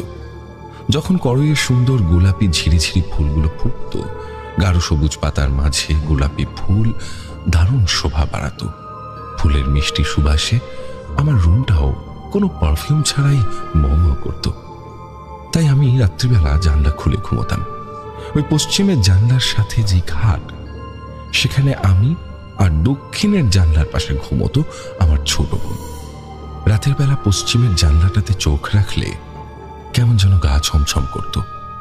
তাই জানলা খোলা থাকলেও পর্দা টেনে ঘুমোতাম। দূরের ল্যাম্পপোস্টের আলো গাছের ঘন পাতা ভেদ করে আমার জানলায় পৌঁছতে পারত না। একদিন মাঝরাতে আমার ঘুম ভেঙে যায়। মনে হয় 2-3 জন পুরুষ আমার জানলার কাছে এসে কথা বলছে। তাদের কথা খুবই স্পষ্ট, তারা কাউকে মার্ডার করবে এমন কিছু একটা প্ল্যান করছে। সেটা তাদের কথা শুনে আমি আন্দাজ করতে পারলাম। আমরা থাকি দোতলাতে। আমার জানলার নিচে কোনো কার্নিশ বা দাঁড়ানোর স্থান নেই। কেউ দাঁড়িয়ে কথা বলতে পারবে এমন কোনো জায়গাও নেই। অথচ এখানে আবার 2-3 জন মানুষ একত্রে কথা বলছে। বিষয়টা বড় অস্বাভাবিক লাগে। কিভাবে? কোথায় দাঁড়াবে তারা? বাসার মেইন গেটে দারোয়ান আছে। আমাদের বাসার প্রাচীর বেশ উঁচু এবং প্রাচীরের উপরে ঢালাই করে কুচো কুচো কাঁচ বসানো, তারও উপরে কাঁটা তার দিয়ে 4টা প্যাঁচ দেওয়া। মোট কথা, এত প্রতিবন্ধকতা পেরিয়ে আমাদের বাউন্ডারির ভিতরে সাধারণের ঢুকে পড়া বেশ কঠিন ব্যাপার। আমিও আমার ছোট বোন লাইট বন্ধ করে ঘুমোই। দক্ষিণ দিকে জানলা দিয়ে ল্যাম্পপোস্টের আলো এসে জানলার পর্দার উপরে পড়ে। তাতে এই ঘরটা বেশ ডিম লাইটের আলোর মতো নিভু নিভু আলোকিত থাকে। যাই হোক, আমি ওদের মার্ডার প্ল্যানটা চোখ খুলেই শুনছিলাম। একবার মনে হলো, যাই তো, কারা, কোথায় দাঁড়িয়ে এসব কথা বলছে, তাদের একটু চেহারাটা দেখে আসি তো। তারপর আমি আস্তে আস্তে মশারির মধ্যে থেকে বেরিয়ে রান্নাঘরের দিকে অগ্রসর হলাম। রান্নাঘরটা আমার রুমের পাশে। রান্নাঘরের জানলাটাও পশ্চিম দিকে হওয়ায় ওখান থেকে তাকালে আমার রুমের জানলার নিচের দিক দেখা যায়। আমি সেই জানলার কাছে গিয়ে বাইরে দেখার চেষ্টা করছি, কিন্তু কই, কারো তো কোনো কথা শুনতে পাচ্ছি না। আশেপাশেও কেউ নেই, শুনশান নীরবতা চারিদিকে। মৃদু বাতাসে হালকা করে ঘষা লাগা পাতায় পাতায় সনসন শব্দটা পর্যন্ত স্পষ্ট শোনা যাচ্ছে। দূরের রাস্তার ওপারের ল্যাম্পপোস্টের আলো আমার কপালে এসে পড়েছে। আমি নিচে তাকিয়ে দু চোখ দিয়ে তন্ন তন্ন করে সেই 3জন মানুষকে খুঁজছি। আমার চোখে দূরবীন নেই, তবুও আমার কিন্তু ক্ষুরোধার দৃষ্টি, যেন একটা পোকাও আমার চোখ থেকে এড়িয়ে যেতে না পারে। এমনই মনোযোগ দিয়ে আমি জানলার বাইরেটা খুঁজছি। পুরো ধ্যান জ্ঞান আমার জানলার বাইরে। এমন সময় হঠাৎ করে এলাকার নাইট গার্ডের সিটি শুনে চমকে উঠলাম। সে কি ভীষণ ভয়! ভয় আমার জামার গলার কাছটা বাম হাত দিয়ে সামনে এগিয়ে ধরে বুকে 3বার থুথু দিলাম। ছোটবেলা থেকেই হঠাৎ চমকে ওঠা কোনো ভয় পেলে আমরা বাচ্চারাই কাজটি করতাম। সে অভ্যেস এখনো রয়ে গিয়েছে। আমি মনে মনে বললাম, আমি কি তাহলে ভুল শুনলাম? কিন্তু সেটা কি করে সম্ভব? আমি তো স্পষ্ট ভাষায় কথাগুলো শুনলাম। 3 জনের কণ্ঠ আলাদা আলাদা করে চিনতেও পারলাম। স্বপ্ন যে দেখিনি এটা তো শিওর। স্বপ্ন দেখলে আমি এখন রান্নাঘরে দাঁড়িয়ে থাকতে পারতাম না। তাছাড়া আমি খুব একটা স্বপ্নও দেখি না, 6 মাসে 2-1 বার ব্যাস। তবে এটা ঠিক, আমার সব স্বপ্নই অর্থবোধক। যেটা দেখি সেটা সত্য হয়, আমার না হোক অন্যের সাথে হয়। তবে ঘটনা একটা ঘটেই যায়। কাউকে না দেখতে পেয়ে কেমন যেন একটু হতাশ হলাম। মনে হচ্ছিল দেখতে পেলে তারা যত ভয়ঙ্করই হোক না কেন, মনে একটা সান্ত্বনা পেতাম। আমি যে ভুল শুনিনি কিংবা স্বপ্ন দেখিনি তার প্রমাণ অন্তত মিলত। যাকে একটু পানি খেয়ে শুয়ে পড়ি। এইসব ভাবতে ভাবতে এবার আমি করিডোর পেরিয়ে ডাইনিং রুমের দিকে যাচ্ছি। ডাইনিং রুমের আলোটা জ্বালিয়ে ডাইনিং টেবিলের কাছে গেলাম। জগ থেকে গ্লাসে পানি ঢালছি। এমন সময় একটা বিড়াল বেশ কর্কশ কণ্ঠে ডেকে উঠল। এই ডাকটা শুনে আবারও বুকের মধ্যে ছ্যাদ করে উঠল। ডিসব্যালেন্স হয়ে গিয়ে কিছুটা পানি ডাইনিং টেবিলেও পড়ে গেল। নিজেকে নিজে বকা দিতে দিতে বললাম, ধুর, কি হয়েছে আজ আমার? খামোখাই ভয় পাচ্ছি। সাধারণ বিষয় আমি এত চমকে উঠছি। হ্যাঁ, একটা কিছু বিড়ালি তো, এত সাহস নিয়ে ওকালতি পড়ছি। নিশা, সাহসী হও বৎস, সাহসী হও। নিজেকে নিজেই চেয়ার আপ করে ডাইনিং এর একটা চেয়ার টেনে বসলাম। তারপর পানি পান করে উঠে পড়লাম। ডাইনিং রুমের লাইট বন্ধ করে একটু যে পিছনে তাকিয়েছি, দেখছি জানালার সাদা পর্দার উপরে একটা বিশাল আকারের ছায়া মূর্তি। সেটা জীবিত, নড়াচড়া করছে, কিন্তু কিসের ছায়া তা বুঝতে পারছি না। মানুষ, কোনো প্রাণী, নাকি অন্য কিছু? কি ওইটা? একবার মনে হচ্ছে গোফলা কোনো মানুষ, আবার মনে হচ্ছে ঘোড়া, একটু পরে মনে হচ্ছে হাতি। কি দেখছি এগুলো? আসলে এটা কি? আমি এবার সত্যি সত্যি ভয় পাচ্ছি। গত 2 বার মানে নাইট গার্ডের সিটি শুনে এবং বিড়ালের ডাক শুনে চমকে গিয়েছিলাম, কিন্তু এবার বুঝতে পারছি ভয় কাকে বলে। ভয় পেলেও আমার সাংঘাতিকভাবে জানতে ইচ্ছে করছে জিনিসটা আসলে কি। আমি গুটি গুটি পায়ে জানলার দিকে এগোতে থাকি, কিন্তু হাত দিয়ে যে পর্দাটা সরাবো সে সাহস সঞ্চয় করতে পারছি না। পাশে শোকেসের উপর একটা পিতলের ডলফিনের মুখে বল শোপিস হাতের মুঠোয় নিলাম। তারপর নিজেকে আড়াল করে জানলার এক পাশে গিয়ে দাঁড়ালাম। ডলফিন শোপিসের লেজের দিকটা হাতের মুঠোয় ধরে ডলফিনের মুখের বলটা দিয়ে পর্দার এক পাশ আলতো করে একটুখানি পাশে সরিয়ে খুব সাবধানে পর্দাটা সামান্য ফাঁক করে কোনো মতে বাম চোখটা দিয়ে দেখি পাতা ঝরা আতা গাছের উঁচু ডালের উপরে ব্রাউন হোয়াইট মিক্সড কালারের এলাকার পরিচিত একটি বিড়াল দাঁড়ানো, তার মুখে একটি নেংটি ইঁদুর। এটি দেখে বেশ আশ্বস্ত হলাম।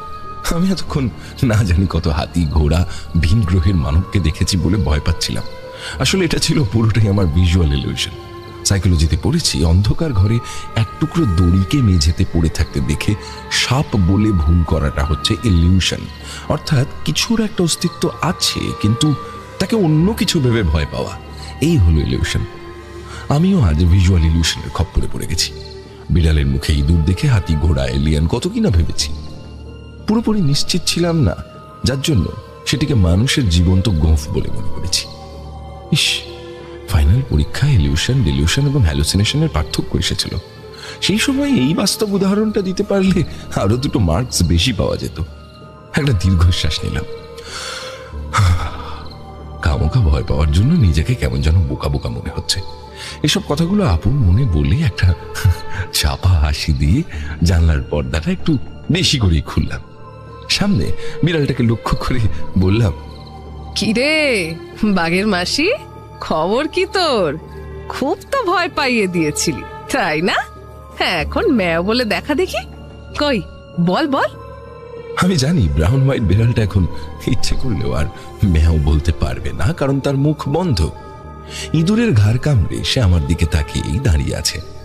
ম্যাও বলবে তো ইঁদুর ভাই ভৌ করে দৌড় লাগাবে। আমি সেটার মজা নিচ্ছি।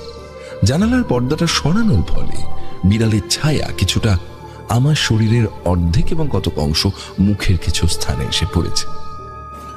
আমার এবং ল্যাম্পপোস্টের আলোর মাঝে বিড়ালটি ইঁদুর মুখে দাঁড়িয়ে, খানিকটা যেন সূর্য এবং চাঁদের মাঝে পৃথিবীর ছায়াতে অমাবস্যা। বা দারুণ উপমা। সেই সুযোগে নিজেকে চাঁদ ভাবতে ভালোই লাগছে। ও হ্যাঁ, আজ তো অমাবস্যা। হঠাৎই মনে পড়লো আমার, সেজন্যই তো এত ঘুটঘুটে অন্ধকার।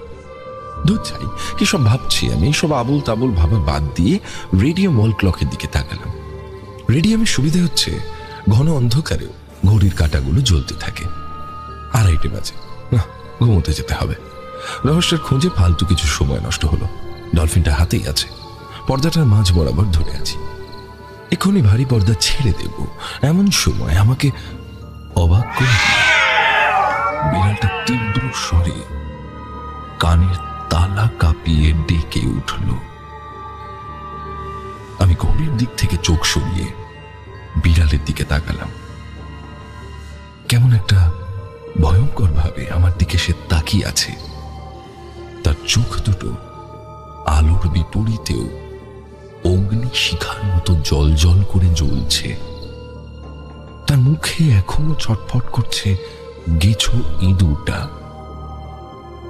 ভয়ঙ্কর জ্বলন্ত চোখ দেখে সঙ্গে সঙ্গে আমার হাত থেকে পিতলের ডলফিনের শোপিসটি পড়ে গেল। সেটি পড়ে গিয়ে ঝনঝনিয়ে টেবিলের কোণায় লেগে কোথায় যেন চলে গেল। গভীর রাতে শব্দটা একটু বেশি হলো। পর্দা ছেড়ে আমি দুপা পিছনে এসে দাঁড়ালাম। এটা কি ছিল? কি দেখলাম? এটা কি ভীষণ আগুনের মতো বিস্ফারিত চোখ। তার এক দৃষ্টিতে তাকানো যেন হৃৎপিণ্ড চিপে রক্ত জল করে ছেড়ে দিল।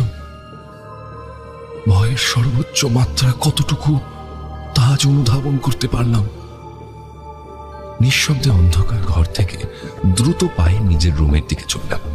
আমার মা শোপিস পড়ার শব্দে ইতিমধ্যে ঘুম থেকে সজাগ হয়ে উঠে জিজ্ঞাসা করলো, কে কে রে?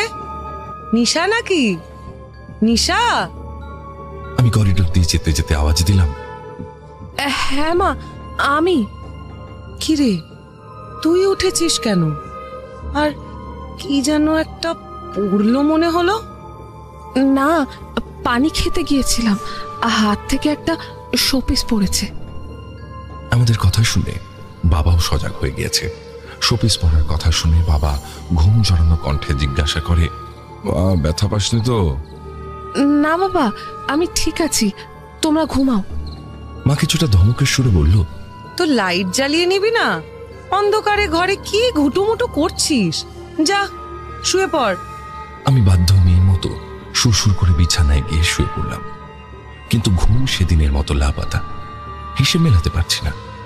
বিড়ালটি ঠোঁট বন্ধ অবস্থায় ডাকলো কিভাবে? ম্যাও ডাকতে হলেও কিন্তু মুখটা খুলতে হবে, ঠোঁট ফাঁকা না করে কোনো মতেই ডাকা সম্ভব নয়। তারপর আমি নিজেই আওয়াজ না করে বিছানায় শুয়ে শুয়ে মেও মেও করে ডেকে উঠলাম দুবার। অসম্ভব, ঠোঁট না খুলে কোনোভাবেই ডাকা সম্ভব নয়। ঘাড় ঘুরিয়ে দেখে নিলাম ওই বিছানায় ছোট বোন নিশ্চিন্তে শুয়ে ঘুমোচ্ছে। আমার মনে হলো, আচ্ছা, আমার জানলাটা তো খোলা, যদি ভুতুরে বিড়ালটা এদিকে আসে। না না, জানলাটা বন্ধ করে দিই। এটা তো মনে মনে ভাবছি, কিন্তু সাহসে কুলোচ্ছে না। এই মুহূর্তে পর্দা সরিয়ে গ্রিলের মাঝে হাত গলিয়ে জানলার গ্লাসটা টানা পৃথিবীর সব থেকে কঠিন কাজ বলে মনে হচ্ছে।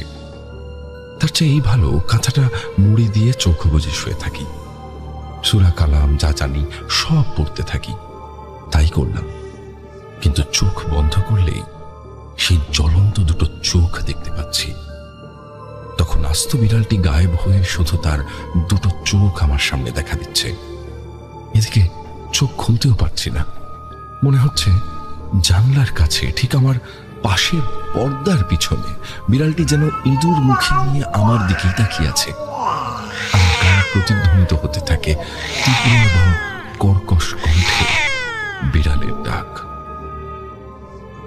দুহাত দিয়ে কান চেপে ধরে চোখ শক্ত করে বুজে পশ্চিম দিকে পিঠ করে শুয়ে পড়লাম। এভাবেই কখন যেন ঘুমিয়ে পড়েছি তা জানি না, কতক্ষণ ঘুমিয়েছি সেটাও জানা নেই। কিন্তু এটা জানি, বহুদিন পর আজ আমি একটা স্বপ্ন দেখলাম। স্বপ্নে দেখছি আমার ছোট ভাই গিটার হাতে রাস্তা দিয়ে হেঁটে বাসার দিকে আসছে। তার পরনে কালো টি শার্ট এবং স্কাই ব্লু কালারের জিন্স প্যান্ট, পায়ে সাদা রঙের অ্যাডিডাসের স্নিকার্স। ভাইটি আমার নিশ্চিন্তে সাবলীল ভাবে হেঁটে হেঁটে বাসার দিকে আসছে।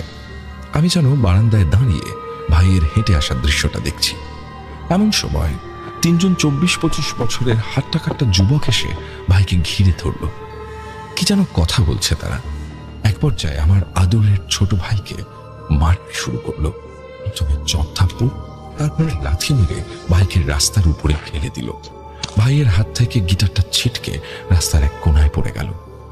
তিনজনের একজন গিটারটা তুলে বাড়ি দিয়ে ভেঙে দিল। তারপর সেই ভাঙা গিটার দিয়ে ভাইকে আঘাত করতে থাকলো।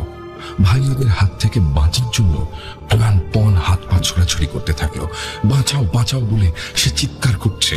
আমি লক্ষ্য করলাম আশেপাশের সব বিল্ডিং এর বারান্দা এবং জানলা থেকে সবাই দেখছে এই মর্মান্তিক দৃশ্য, কিন্তু সবাই মুখে কুলু পেতে বসে আছে, কেউ টু শব্দটি করছে না। আমি শরীরের সমস্ত শক্তি দিয়ে চিৎকার করে ভাইয়ের নাম ধরে ডাকছি, বলছি, ছেড়ে দাও, আমার ভাইকে ছেড়ে দাও, অন্তত তাকে প্রাণে মেরো না।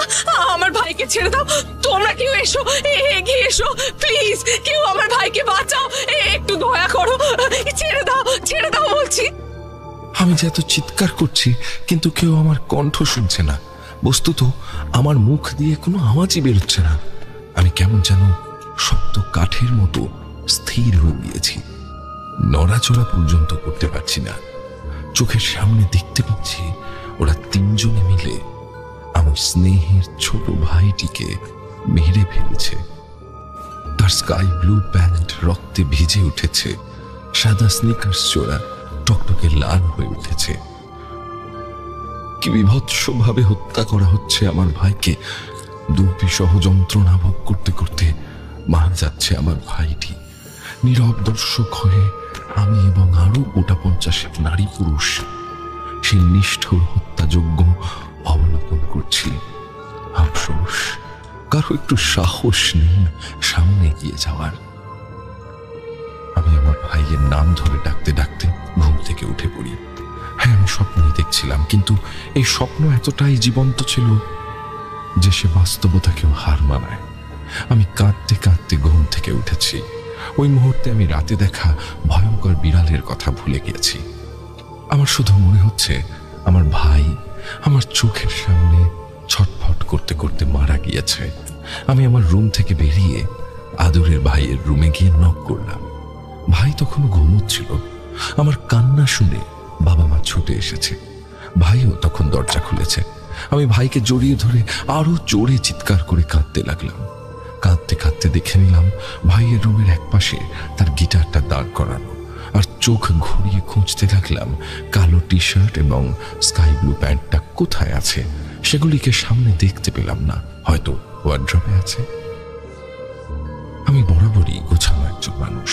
চিৎকার করে কান্না করা আমার স্বভাব বিরুদ্ধ।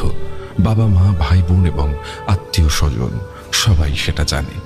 আমাকে এভাবে কাঁদতে দেখে সবাই হকচকিয়ে গেল। আমি বলতে থাকলাম, আমি আমি বিভৎস ভয়ঙ্কর একটা স্বপ্ন দেখেছি। উফ, পুরো পুরো স্বপ্ন জুড়ে চারদিকে শুধুমাত্র রক্ত, রক্তের ছড়াছড়ি। তুই বল ভাই, তুই কখনো কখনো আর কালো টি শার্টের সঙ্গে স্কাই ব্লু জিন্স পরবি না। আমাকে আমাকে কথা দে আমাকে। আর আর ওই ড্রেসের সঙ্গে সাদা স্নিকারও পরবি না। বল কিরে, বল না, পরবি না তো? কিরে বল না। আমার ভাই আমাকে ধরে বিছানায় বসালো। বেডসাইড টি টেবিল থেকে পানির গ্লাসটা এগিয়ে দিল।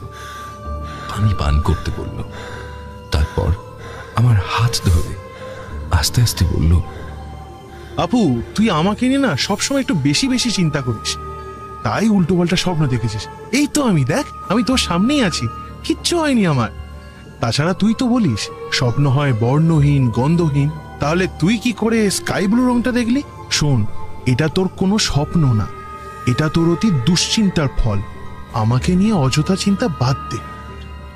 আমার ততক্ষণে কান্না বন্ধ হয়েছে, কিন্তু তখনও ফুপানো চলছে। মানে অতিরিক্ত কাঁদতে কাঁদতে হিচকি ধরনের যেমন হয় তেমনটা। ভয়টা কমছে, মাথাটাও ঠান্ডা হয়েছে কিছুটা। ভাইয়ের কথারও যুক্তি আছে, আমি সেটা ভাবছি। কিন্তু যত যাই বলো, ওই জামা কাপড় আমি আর ওকে পরতে দেব না, এটা আমার জেদ। বাবা আমার মাথায় হাত বোলাতে থাকলো।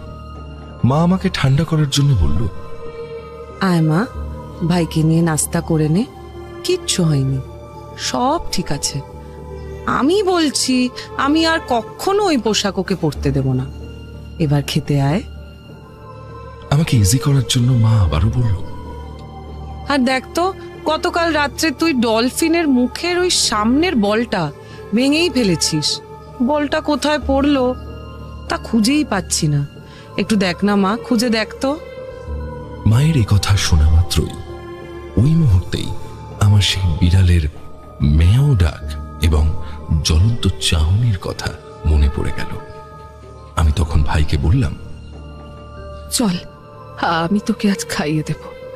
আজ রাতে আমি এক সাংঘাতিক ঘটনার সাক্ষী হয়েছি, সেই কাহিনী বলবো, আয়। নাস্তার টেবিলে বসে আমি রাতের পুরো ঘটনা সবাইকে বললাম। এটা শুনে মা আমাকে বলল, আমাকে ডাকলি না কেন? আয় সর্বনাশ, তুই তো তাহলে মেলা ভয় পেয়েছিস রে। দে, আমাকে বাম হাতটা এগিয়ে দে। আমি আমার বাম হাত এগিয়ে ধরলাম মায়ের সামনে। মা হাতের তালুতে সামান্য একটু লবণ দিয়ে বলল, একবারই গিলে ফেল। আমি সেটাই করলাম। আমরা কেউ ভয় পেলে মা সবসময়ই টোটকাটা করে, তাতে নাকি ভয় চলে যায়। যদিও আমরা 4 ভাই বোনই যথেষ্ট সাহসী, তবুও একটু এদিক সেদিক হলে মা এমনটা করে। তবে বাবার মুখে চিন্তার রেখা দেখা যায়, কারণ বাসার সবাই জানে আমার স্বপ্ন সত্যি হয়। এটা যদি সত্যি হয় তবে ভয়ঙ্কর একটা ব্যাপার হবে। বাবা আমার ভাইকে বলল, শোন, কয়টা দিন একটু সাবধানে থাকিস, খুব প্রয়োজন ছাড়া বাইরে বেরোনোর দরকার নেই, বুঝলি? স্বপ্নটা অন্য কেউ দেখলে পাশ কাটানো যেত, যেহেতু তোর আপু দেখেছে তাই একটু মেনে চলিস, বুঝেছিস? আমরা সবাই খাওয়ায় মনোযোগ দিলাম। ভাই আমার সাথে খুনছুটি করতে ব্যস্ত। আমাকে সে খুব খেপায়। আমার আরেক নাম কুসুম, তাই সে কুইসা বলে বারে বারে চেতায়। আমি ওকে টইল্লা বলে চেতাই, কারণ ভাইয়ের নাম টলিন। আমাদের এই মিষ্টি মধুর দুষ্টুমির মাঝে হঠাৎ করে কলিং বেল বেজে ওঠে। ভাই গিয়েই দরজাটা খোলে। কেয়ারটেকার এসেছে। সালাম দিয়ে কেয়ারটেকার বলে, ভাইয়া আপনার মতন দেখতে হাসু ভাইয়া ছিল না? হ্যাঁ হাসু, তা কি হয়েছে ওর? আজকে একটু আগে সে খুন হয়েছে। হ্যাঁ, একটু আগে মানে? ওই সকাল 8টা 8:30 হইব। এই কথা শুনে দরজার কাছে বাবা মা আমি পৌঁছে যাই। টলিন ঘাড় ঘুরিয়ে পিছনে আমার দিকে তাকায়, তারপর জিজ্ঞাসা করে, আপনি কি ওর লাশ দেখেছেন? এই মাত্র দেখা এলাম। কালা একখান গেঞ্জি পরা ছিল। প্যান্ট আর জুতোর রং কি ছিল লক্ষ্য করেছেন? নীল জিন্স প্যান্ট আর সাদা জুতা। গিটারটা ভাঙে ফেলাইছে, 3টা বেড়া মিলা পিড়ায় মারা ফেলাইছে। কেয়ারটেকার বিদায় নিলে আমরা সবাই একে অন্যের চোখের দিকে তাকিয়ে হতভম্ব হয়ে গেলাম। টলিন আমাকে জড়িয়ে ধরে ডুকরে কেঁদে উঠল। হাসুকে সে বেশ স্নেহ করত। হাসু আমার ভাইটিকে তার আদর্শ মনে করত। টলিনের চলাফেরা, পোশাক থেকে শুরু করে হেয়ার কাট পর্যন্ত হাসু ফলো করত। জুনিয়র বন্ধুটির এমন অকাল মৃত্যুতে ভাইটি আমার অনেক কষ্ট পেয়েছে। টলিন তখন বলে, আপরে, স্বপ্নের বিষয়ে সায়েন্স কি বলে আমি জানি না, কিন্তু এইটুকুনি জানি, তোর স্বপ্ন সত্যি সত্যি হয়। এরপর থেকে আমার ভাই আর কালো টি শার্ট এবং স্কাই ব্লু জিন্সের সাদা স্নিকার্স পরেন, অন্তত আমার চোখের সামনে তো একদমই নয়। তো এই ছিল আমার জীবনের একটি বিভৎস, ভয়ঙ্কর, হারহিম করা অমাবস্যা রাতের সত্য ঘটনা, যা এখনো পর্যন্ত প্রশ্নবোধক বা জিজ্ঞাসা চিহ্ন হিসেবে আমার মনে গেঁথে আছে। যেমন আমি এখনো মেলাতে পারি না 3 জনের মার্ডার প্ল্যান আমি কিভাবে শুনলাম? আমি কি তবে অডিটরি হ্যালুসিনেশনে ছিলাম? এক্ষেত্রে এটাই বা কি করে সম্ভব? 2, সেই 3 জনকে কেন আমি চোখে দেখলাম না? তারা কোথায় উধাও হলো? স্বপ্ন ঘরে যে ছিলাম না তার প্রমাণ নাইট গার্ডের সিটির শব্দে চমকে যাওয়া। 3, মুখ বন্ধ অবস্থায় বিড়ালটা ম্যাও করে কি করে ডাকলো? আশেপাশে তো আর কোনো বিড়ালকে দেখিনি। তাহলে 4, বিড়ালের চোখে ওটা কিসের আগুন ছিল? কোনো আলোর রিফ্লেকশন ওটা নয়। রাতটা ছিল অমাবস্যার রাত, আর আমার ঘরটাও ছিল অন্ধকার। 5, বিছানায় গিয়ে শোয়ার পরে আমার কেমন যেন সন্দেহ হচ্ছিল বিড়ালটি পর্দার পিছনে আছে, অথচ আমি খুব ভালো করেই জানি আমার পারসিকিউটরি ডিলিউশনের কোনো সমস্যা কোনোদিন ছিল না। তাহলে এটা কেন হলো? স্বপ্নে নীল প্যান্ট, লাল রক্ত কিভাবে দেখলাম? তবে কি আমার মতো আরো কেউ স্বপ্নে রং দেখে? এটা কি সম্ভব? বিজ্ঞান তো সেটা বলে না। তবে তোমাদের কাছে কারো এই প্রশ্নগুলোর উত্তর জানা থাকলে অবশ্যই কমেন্টে লিখে দিও। তবে আমার কাছে ঘটনাগুলো আজও বিস্ময় হয়ে আছে। আজ এখানেই কলম তুলছি। আমার স্বপ্ন, মনোভাব এবং কারো সান্নিধ্য নিয়ে আরো কিছু প্রশ্নবোধক, অস্বাভাবিক, রহস্যজনক সত্য ঘটনা আছে। এই ঘটনা যদি নির্বাচিত হয় আর শ্রোতারা যদি পছন্দ করেন, তবে অন্য কোনো দিন, অন্য কোনো সময় নিশ্চয়ই লিখব। সেই পর্যন্ত ভালো থেকো আমাদের প্রেত কথা জাহাজের যাত্রী এবং নাবিকেরা। আর নিরন্তর শুভকামনা এবং ভালোবাসা রইল প্রেত কথা জাহাজের দায়িত্বশীল, কর্তব্যপরায়ণ ক্যাপ্টেন স্নেহের গৌরবের প্রতি। শুভেচ্ছান্তে তামিনা নিশা। ঘটনা পাঠিয়েছেন শুভঙ্কর হালদার। যেভাবে লিখে পাঠিয়েছেন ঠিক সেভাবেই পড়ে শোনাচ্ছি। লিখছেন, কলকাতা বেহালা ঠাকুরপুকুর নবপল্লী লোহারপোলে আমি থাকি। আমার নাম শুভঙ্কর হালদার। আমার এক বন্ধুর মুখ থেকে শোনা এই ঘটনাটি। সেই বন্ধুর নাম সন্দীপ রায়। সন্দীপ যেরকম ভাবে আমাকে ঘটনাটি বলেছে ঠিক সেভাবেই লেখার চেষ্টা করলাম। তুমি তোমার মতন করে পাঠ করে শুনিও। শুক্রবার এবং রবিবারের রাত মানেই ভয় পাওয়ার রাত উইথ গৌরব। আমার ছোটবেলায় দেখা একটি ঘটনা। আমাদের পাড়ার নাম বার্মা। এই বার্মায় তখন খুব একটা জনবসতি ছিল না। গোটা কয়েক ঘর এপাশে ওপাশে ছড়িয়ে ছিটিয়ে আছে। প্রথমেই যে ঘটনাটির কথা আমি বলছি সেটি আমি বড়দের মুখে শুনেছি। আমাকে দেখতে যেতে দেওয়া হয়নি, কারণ তখন আমি অনেকটা ছোট ছিলাম। আমার বাড়িটা যেখানে আছে ঠিক তার ডান দিক বরাবর একটু গেলেই একটা বড় মনসা মন্দির আছে। সেখানে একটা দাদু থাকতো, যে কিনা শুনেছিলাম ঝাড়ফুঁক করে। ওই মন্দিরের পরের গলিতে বাঁ দিকে থাকতো রঙ্গদার দিদি, আর দুপা এগিয়ে ডান দিকে থাকতো পুষ্করদার বাবা। এই পুষ্করদার বাবার সাথে রঙ্গদার দিদির কিছু একটা চলছিল। পরে জানা গিয়েছিল এরা একে অপরের ঘনিষ্ঠ বন্ধু ছিল এবং একে অপরকে খুবই ভালোবাসত। কিন্তু কিছু দিনের মধ্যেই রঙ্গদার দিদি এইডসের কারণে মারা গিয়েছিল। তা পুষ্করদার বাবা খুব দুঃখে এবং ভয়তে ভয়তে থাকত। এরপর অনেকগুলো দিন হয়ে গেছে। তখন পুষ্করদার বাবাকে ডায়মন্ড পার্ক থেকে কাজ করে অনেক রাতে সাইকেল চালিয়ে ঘরে ফিরে আসতে হতো। আর ডায়মন্ড পার্কে তখন বেশ অনেকগুলো মার্ডার কেস হতো। একদিন ওরকম রাতে ঘরে ফিরে শরীর ভারী লাগছে বলে শুয়ে পড়েছিল পুষ্করদার বাবা। তখন ওর চোখ পুরো রক্তের মতো লাল। তা পুষ্করদার মায়ের মনে হলো সারাদিন খেটে হয়তো জ্বর এসে গিয়েছে, হয়তো তাই ওষুধ খাইয়ে শুইয়ে দিলে ভালো হবে। তো ওষুধ খাওয়ানো হলো, শুইয়ে দেওয়া হলো। এই পর্যন্ত সব ঠিকঠাকই ছিল। গন্ডগোলটা হলো তার পরের দিন সকাল থেকে। পুষ্করদার বাবা মোটামুটি ঠিক ছিল, কিন্তু রাতের বেলায় যখন ভাত খেতে দিয়েছে তখন পুষ্করদার বাবা ভাতের থালা শুদ্ধ মই নিয়ে ওদের বাড়ির অ্যাসবেস্টারে উঠে যাচ্ছে। সারা রাত তিনি ওই অ্যাসবেস্টাসেই ঘুমন। পরের দিন রাতেও খেতে দিলে সেই একই ভাতের থালা নিয়ে তিনি আবার সেই মই দিয়ে উপরে অ্যাসবেস্টাসে উঠতে চান। তেমন সময় পুষ্করদার মা জিজ্ঞাসা করেন যে, কি হলো, কই যাচ্ছ তুমি? তো পুষ্করদার বাবা বলতো যে, আমি আরো একজনের সাথে খাবো বলে তিনি তড়িঘড়ি মই নিয়ে অ্যাসবেস্টাসের উপর উঠে যান। তো তিনি রোজই প্রায় এরকম করতেন এবং বেশ কিছুদিন ওরকম করে অ্যাসবেস্টাসের থালা নিয়ে উপরে চলে যাওয়ার পর যখন পরের দিন পুরো ফাঁকা থালা নিয়ে পুষ্করদার বাবা নামতো, তখন কেমন যেন প্রত্যেক দিন প্র্যাকটিক্যালি পুষ্করদার বাবা ওই ফাঁকা থালা নিয়ে যতবার নামতো ওনাকে দেখে মনে হতো উনি যেন আগের দিনের তুলনায় আরেকটু বেশি শুকিয়ে গেছেন এবং উনি কারোর কথা শুনতেন না। এরকম বেশ অনেকগুলো দিন কেটে যাওয়ার পর পুষ্করদার মা ওই মনসা মন্দিরের দাদুর কাছে যায় এবং সব কথা খুলে বলেন। তো ওখানে অনেকেই ছিল। তো দাদু তখন সব শুনে বলেন যে, তুমি তাহলে একটা কাজ করো, তুমি আজকে ওকে দুটো থালাতে ভাত খেতে দেবে, দেখো কি করে। রাত হলো। পুষ্করদার বাবাকে পুষ্করদার মা দুটো থালাতে ভাত বেড়ে দিল। পুষ্করদার বাবা দুটো থালা পেয়ে খুব খুশি হয়ে দুটো থালা নিয়ে অ্যাসবেস্টাসের উপরে উঠে যায়।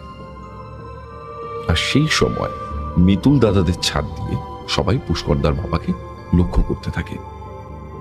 একটা থালা পুষ্করদার বাবা নিজে খাচ্ছে আর অন্য একটা থালা পাশে রেখে দিচ্ছে, এবং যতক্ষণে পুষ্করদার বাবার নিজের থালাটা সম্পূর্ণ শেষ করা সম্পন্ন হলো, সবাই দেখল পাশের থালাতে আর এক ফোঁটা খাবার পড়ে নেই। যারা যারা এই ঘটনা দেখেছে তাদের সবার গা ভারী হয়ে গেছে ওই সময়। এটা কি করে সম্ভব?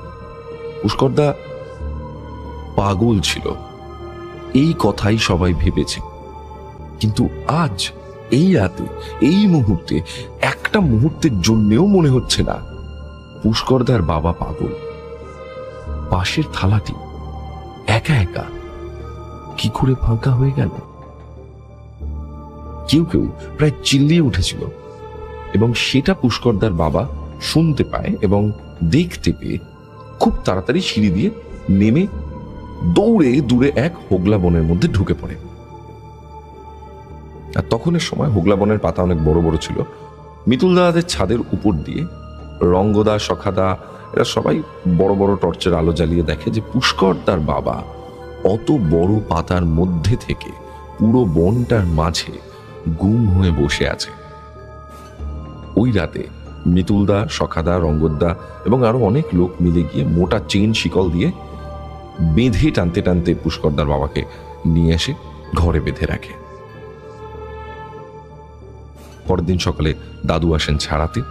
পুষ্করদার বাবা দাঁতে করে জল ভরা কলসি নিয়ে দৌড়তে দৌড়তে মন্দিরের সামনে গিয়ে পড়ে যায়। পরে দাদুর থেকে জানা গিয়েছিল যে পুষ্করদার বাবাকে নাকি 2খানা ভূতে ধরেছিল। তো এই ঘটনাটি এখানে শেষ হলে পারত, কিন্তু হলো না। এই 2টো ভূত তাড়ানোর পরেও পুষ্করদার বাবা কিরকম যেন করত। তিনি শুকিয়ে যাচ্ছিলেন এবং দাদুকে বলতে দাদু বললেন যে সবে সবে 2টো ভূত বেরিয়েছে, তো তাই একটু ধাত রয়ে গিয়েছে, আস্তে আস্তে ঠিক হবে। কিন্তু আস্তে আস্তে পুষ্করদার বাবার পাগলামি বেড়েই চলল। তাই ওকে মোটা শিকল দিয়ে বেড়ার ঘরের একটা কোনায় বেঁধে রাখা হয়েছিল। এই ঘটনার পরে আমি তখনও ঠিক করে এই ঘটনাটা পুরো জানতাম না, শুধু জানতাম পুষ্করদার বাবাকে 2টো ভূতে ধরেছিল এবং এখনো তাই বেঁধে রাখা হয়েছে। তা আমি একদিন খেলতে খেলতে ওই ঘরটার পাশে বেড়ার ফাঁক দিয়ে দেখি মোটা শিকল দিয়ে বাঁধা পুরো শুকিয়ে যাওয়া একটা কঙ্কালের মতন, পুরো কাঠ হয়ে গেলে চোখ দুটো যেমন স্তব্ধ হয়ে যায়, সেরকম বার করা 2টো চোখ উপরের দিকে তাকিয়ে বসে আছেন পুষ্করদার বাবা। তার কিছুদিনের মধ্যেই পুষ্করদার বাবা মারা যান। পরে সবার কাছে আমি শুনেছিলাম পুষ্করদার বাবাকে 3টে ভূত ধরেছিল। সেদিন রাতে বাড়ি ফেরার পথে 2টো, আর যেটা শেষ পর্যন্ত ছিল সেটা ছিল রঙ্কদার বোন। এই ঘটনার পরেও রঙ্কদার বাড়ির সামনে 5 জন মারা গিয়েছিল। এই ছিল আমার বন্ধু সন্দীপের মুখ থেকে শোনা ঘটনা। আর এর মধ্যে বিশেষ কথা হলো এই যে এখানের সমস্ত জায়গাটা আমি নিজে গিয়ে দেখে এসেছিলাম পড়তে থেকে ফেরার পথে। সত্যি বলতে কি, জায়গাটা পুরো নিস্তব্ধ ছিল। ঘটনাটা শুনে যাওয়ার পর সত্যি আমার প্রচুর ভয় করেছিল গৌরবদা। অবশেষে অনেক ধন্যবাদ প্রেতকথার সমস্ত শ্রোতাদের, এবং লেখায় কোনো ভুল ত্রুটি হলে ছোট ভাই ভেবে ক্ষমা করে দিও। ধন্যবাদ। ঘটনা পাঠিয়েছেন শুভময় অধিকারী, যেভাবে লিখে পাঠিয়েছেন সেভাবেই পড়ে শোনাচ্ছি। হ্যালো গৌরবদা, আবারও চলে এলাম আরও একটা নতুন ঘটনা নিয়ে। আমি শুভময় অধিকারী, এখন ক্লাস 12-এ পাঠরত। আমি হাওড়ার বাসিন্দা। শ্রোতা বন্ধুদের বলে রাখি, আমার আগের ঘটনাটি শুনতে হলে আমার 336 নম্বর এপিসোড শুনতে হবে। তোমার নতুন গান অধিকার দিলাম তোমায় খুবই ভালো হয়েছে। থ্যাঙ্কস শুভময়। যারা আমার গান শুনেন তাদেরকে আমার সবসময় অনেক বেশি স্পেশাল বলে মনে হয়, বিকজ গানটা আমি খুব প্যাশনেটলি করার চেষ্টা করি এবং এটাই বেসিক্যালি আমার সব থেকে বড় প্যাশনের জায়গা। সো আপনারাও যারা যারা এখনো পর্যন্ত অধিকার দিলাম তোমায় শোনেননি, তারা প্লিজ গৌরব তাবাদার ব্লগস চ্যানেলে যান এবং সেখানে গিয়ে অধিকার দিলাম তোমায় বলে আমার যে নতুন গানটি বেরিয়েছে সেই গানটি শুনুন। অনেক খেটে অনেক কষ্ট করে বানিয়েছি, আশা করছি আপনাদের ভালো লাগবে। এবার সোজা ঘটনায় আসা যাক। আমার অঙ্ক স্যারের কাছ থেকে ঘটনাটি শুনেছিলাম। স্যারের নাম জয় চ্যাটার্জি। স্যারের মুখে ঘটনাটি শুনে গায়ে কাটা দিয়ে উঠেছিল আমার, এবং আমার মনে হয় তোমারও বেশ ভয় লাগবে ঘটনাটি শুনে। সালটা 2014। আমি তখন ক্লাস 12-এ পড়ি। স্যার বলছেন এভাবে, সবার মতন আমিও তখন কম্পিটিটিভ এক্সামস আর বোর্ডসের এক্সাম নিয়ে ব্যস্ত।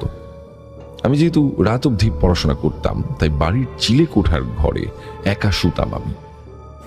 তো একদিন রাত অবধি পড়ার ইচ্ছা না করায় একটু তাড়াতাড়ি উঠে শুয়ে পড়েছিলাম।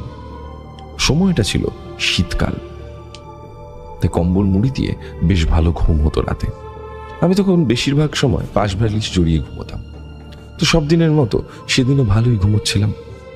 হঠাৎ ওই রাত 3টে নাগাদ আমার ঘুমটা ভেঙে যায়, আর আমি বুঝতে পারি যে আমার হাত পা যেন প্যারালাইজড হয়ে গেছে। আমি নিজের হাত পা নাড়াতে পারছি না, আর মনে হচ্ছে পাশে যেন কেউ একজন শুয়ে আছে। তার একটা ঠান্ডা নিঃশ্বাস আমি অনুভব করছিলাম ঘাড়ের কাছে। আর তখনই শুনতে পেলাম কেউ যেন আমার কানের কাছে বলছে, যাই হয়ে যাক পাশ ফিরবি না। আমি বুঝতে পারছিলাম না যে কি করব, শুধু চোখটা বন্ধ করে শুয়েছিলাম। কিছুক্ষণ পর মনে হলো যেন সব শান্ত হয়েছে। আমি কোনো রকমে খাট থেকে নেমে বাবা মার ঘরের দরজার সামনে গিয়ে জোরে লাথি মারতে থাকি দরজা, এবং সব ঘটনা খুলে বলি। কিন্তু বাবা মা পাত্তা দেয়নি সেরকম, ভেবেছিল ছেলে হয়তো রাত অবধি পড়াশোনা করে, তাই হয়তো ভুলভাল কোনো স্বপ্ন দেখেছে। এবং সেই রাতটা তারা আমাকে নিজেদের কাছে নিয়ে শুয়ে পড়ে। পরের দিন বাবা বলে যে আজ তুই আমাদের সাথে শুবি, চল। দেখি, যে কাল এসছে সে তো নিশ্চয়ই আজও আসবে, দেখি কেমন ভূত আসে। আগের দিন ওই ঘটনার পর একটা ট্রমা কাজ করছিল আমার মধ্যে, তাই সেদিনও তাড়াতাড়ি শুয়ে পড়ি। এক পাশে মা, এক পাশে বাবা। বাবা বলেছিল আমি সারা রাত জেগে থাকবো, দেখি কেমন তোর ভূত আসে। আমি নিশ্চিন্তে ঘুমিয়ে পড়ি। সেদিন আবারও ওই 3টে নাগাদ ঘুম ভাঙে আমার। দেখি বাবা মা অঘোরে ঘুমোচ্ছে, তারপর চোখ যায় সামনের দিকে। দেখি একটা বিভৎস কালো ছায়ামূর্তি সামনে দাঁড়িয়ে আছে। প্রবল জোরে চিৎকার করে অজ্ঞান হয়ে যাই আমি। পরদিন সকালে উঠে দেখি বাবা মা আমার পাশে বসে আছে। আমার তখন খুব জ্বর। তাদের থেকে জানলাম রাতে আমার প্রবল চিৎকারে তাদের ঘুম ভাঙে এবং তারপর থেকে তারা জেগেই আছে। আর আমি যেন ঘুমের ঘোরে এই জন্ম পরজন্ম নিয়ে কিসব যেন কথা বলছিলাম। বাবা মা আমাকে নিয়ে অনেক ডাক্তারের কাছে যান, কিন্তু আমার জ্বর কিছুতেই কমছিল না। শেষে তারাপীঠের এক তান্ত্রিকের কাছে আমাকে নিয়ে যাওয়া হয়। তিনি আমায় একটি বেল ডাল দেন এবং বলেন যে আমার পৈতের সাথে সেটি বেঁধে নিতে, আর আরো বলেন 1 বছরের আগে এটি যেন আমি না খুলি, এবং আরো বলেন যে সে নাকি অনেকভাবে চেষ্টা করবে যে আমি যেন এটা খুলে ফেলি, কিন্তু আমি যেন তাতে মন না দিই, আর এই বিষয়ে কোনো প্রশ্ন যেন না করি। তারপর থেকে সত্যি আর ওরকম কিছু ঘটেনি। কিন্তু ঘটনাটার সূত্রপাত হয় এখান থেকে। উঠতি বয়স, গরম রক্ত ছুটছে বুকে, তাই আমিও সেরকম ভূতে বিশ্বাস করতাম না। ঠিক 1 সপ্তাহ পর একদিন আমি শুয়ে আছি ওই চিলেকোঠার ঘরে। মনে হলো আজ বেলকাঠটা খুলেই দেখি না কি হয়। তো সেদিন বেলকাঠ আর পৈতে দুটোই খুলে শুয়েছিলাম আমি। এতদিন পর আবারও আমার ঘুম ভাঙে। ওই রাত 3টের সময় আমি দেখি এক অপরূপ সুন্দরী মেয়ে আমার সামনে বসে আছে। আমি কিছুতেই বুঝতে পারছি না কে এটা। শুধু এক বিস্ময়কর দৃষ্টিতে তার দিকে চেয়ে থাকি। আমার কোনরূপ ভয় কাজ করছিল না। সেই সময় আমার মধ্যে শুধু অবাক হওয়া কাজ করছে। অবাক দৃষ্টিতে আমি চেয়ে আছি। এত অপূর্ব সুন্দরী মেয়ে আমি এর আগে কোনো দিন দেখিনি।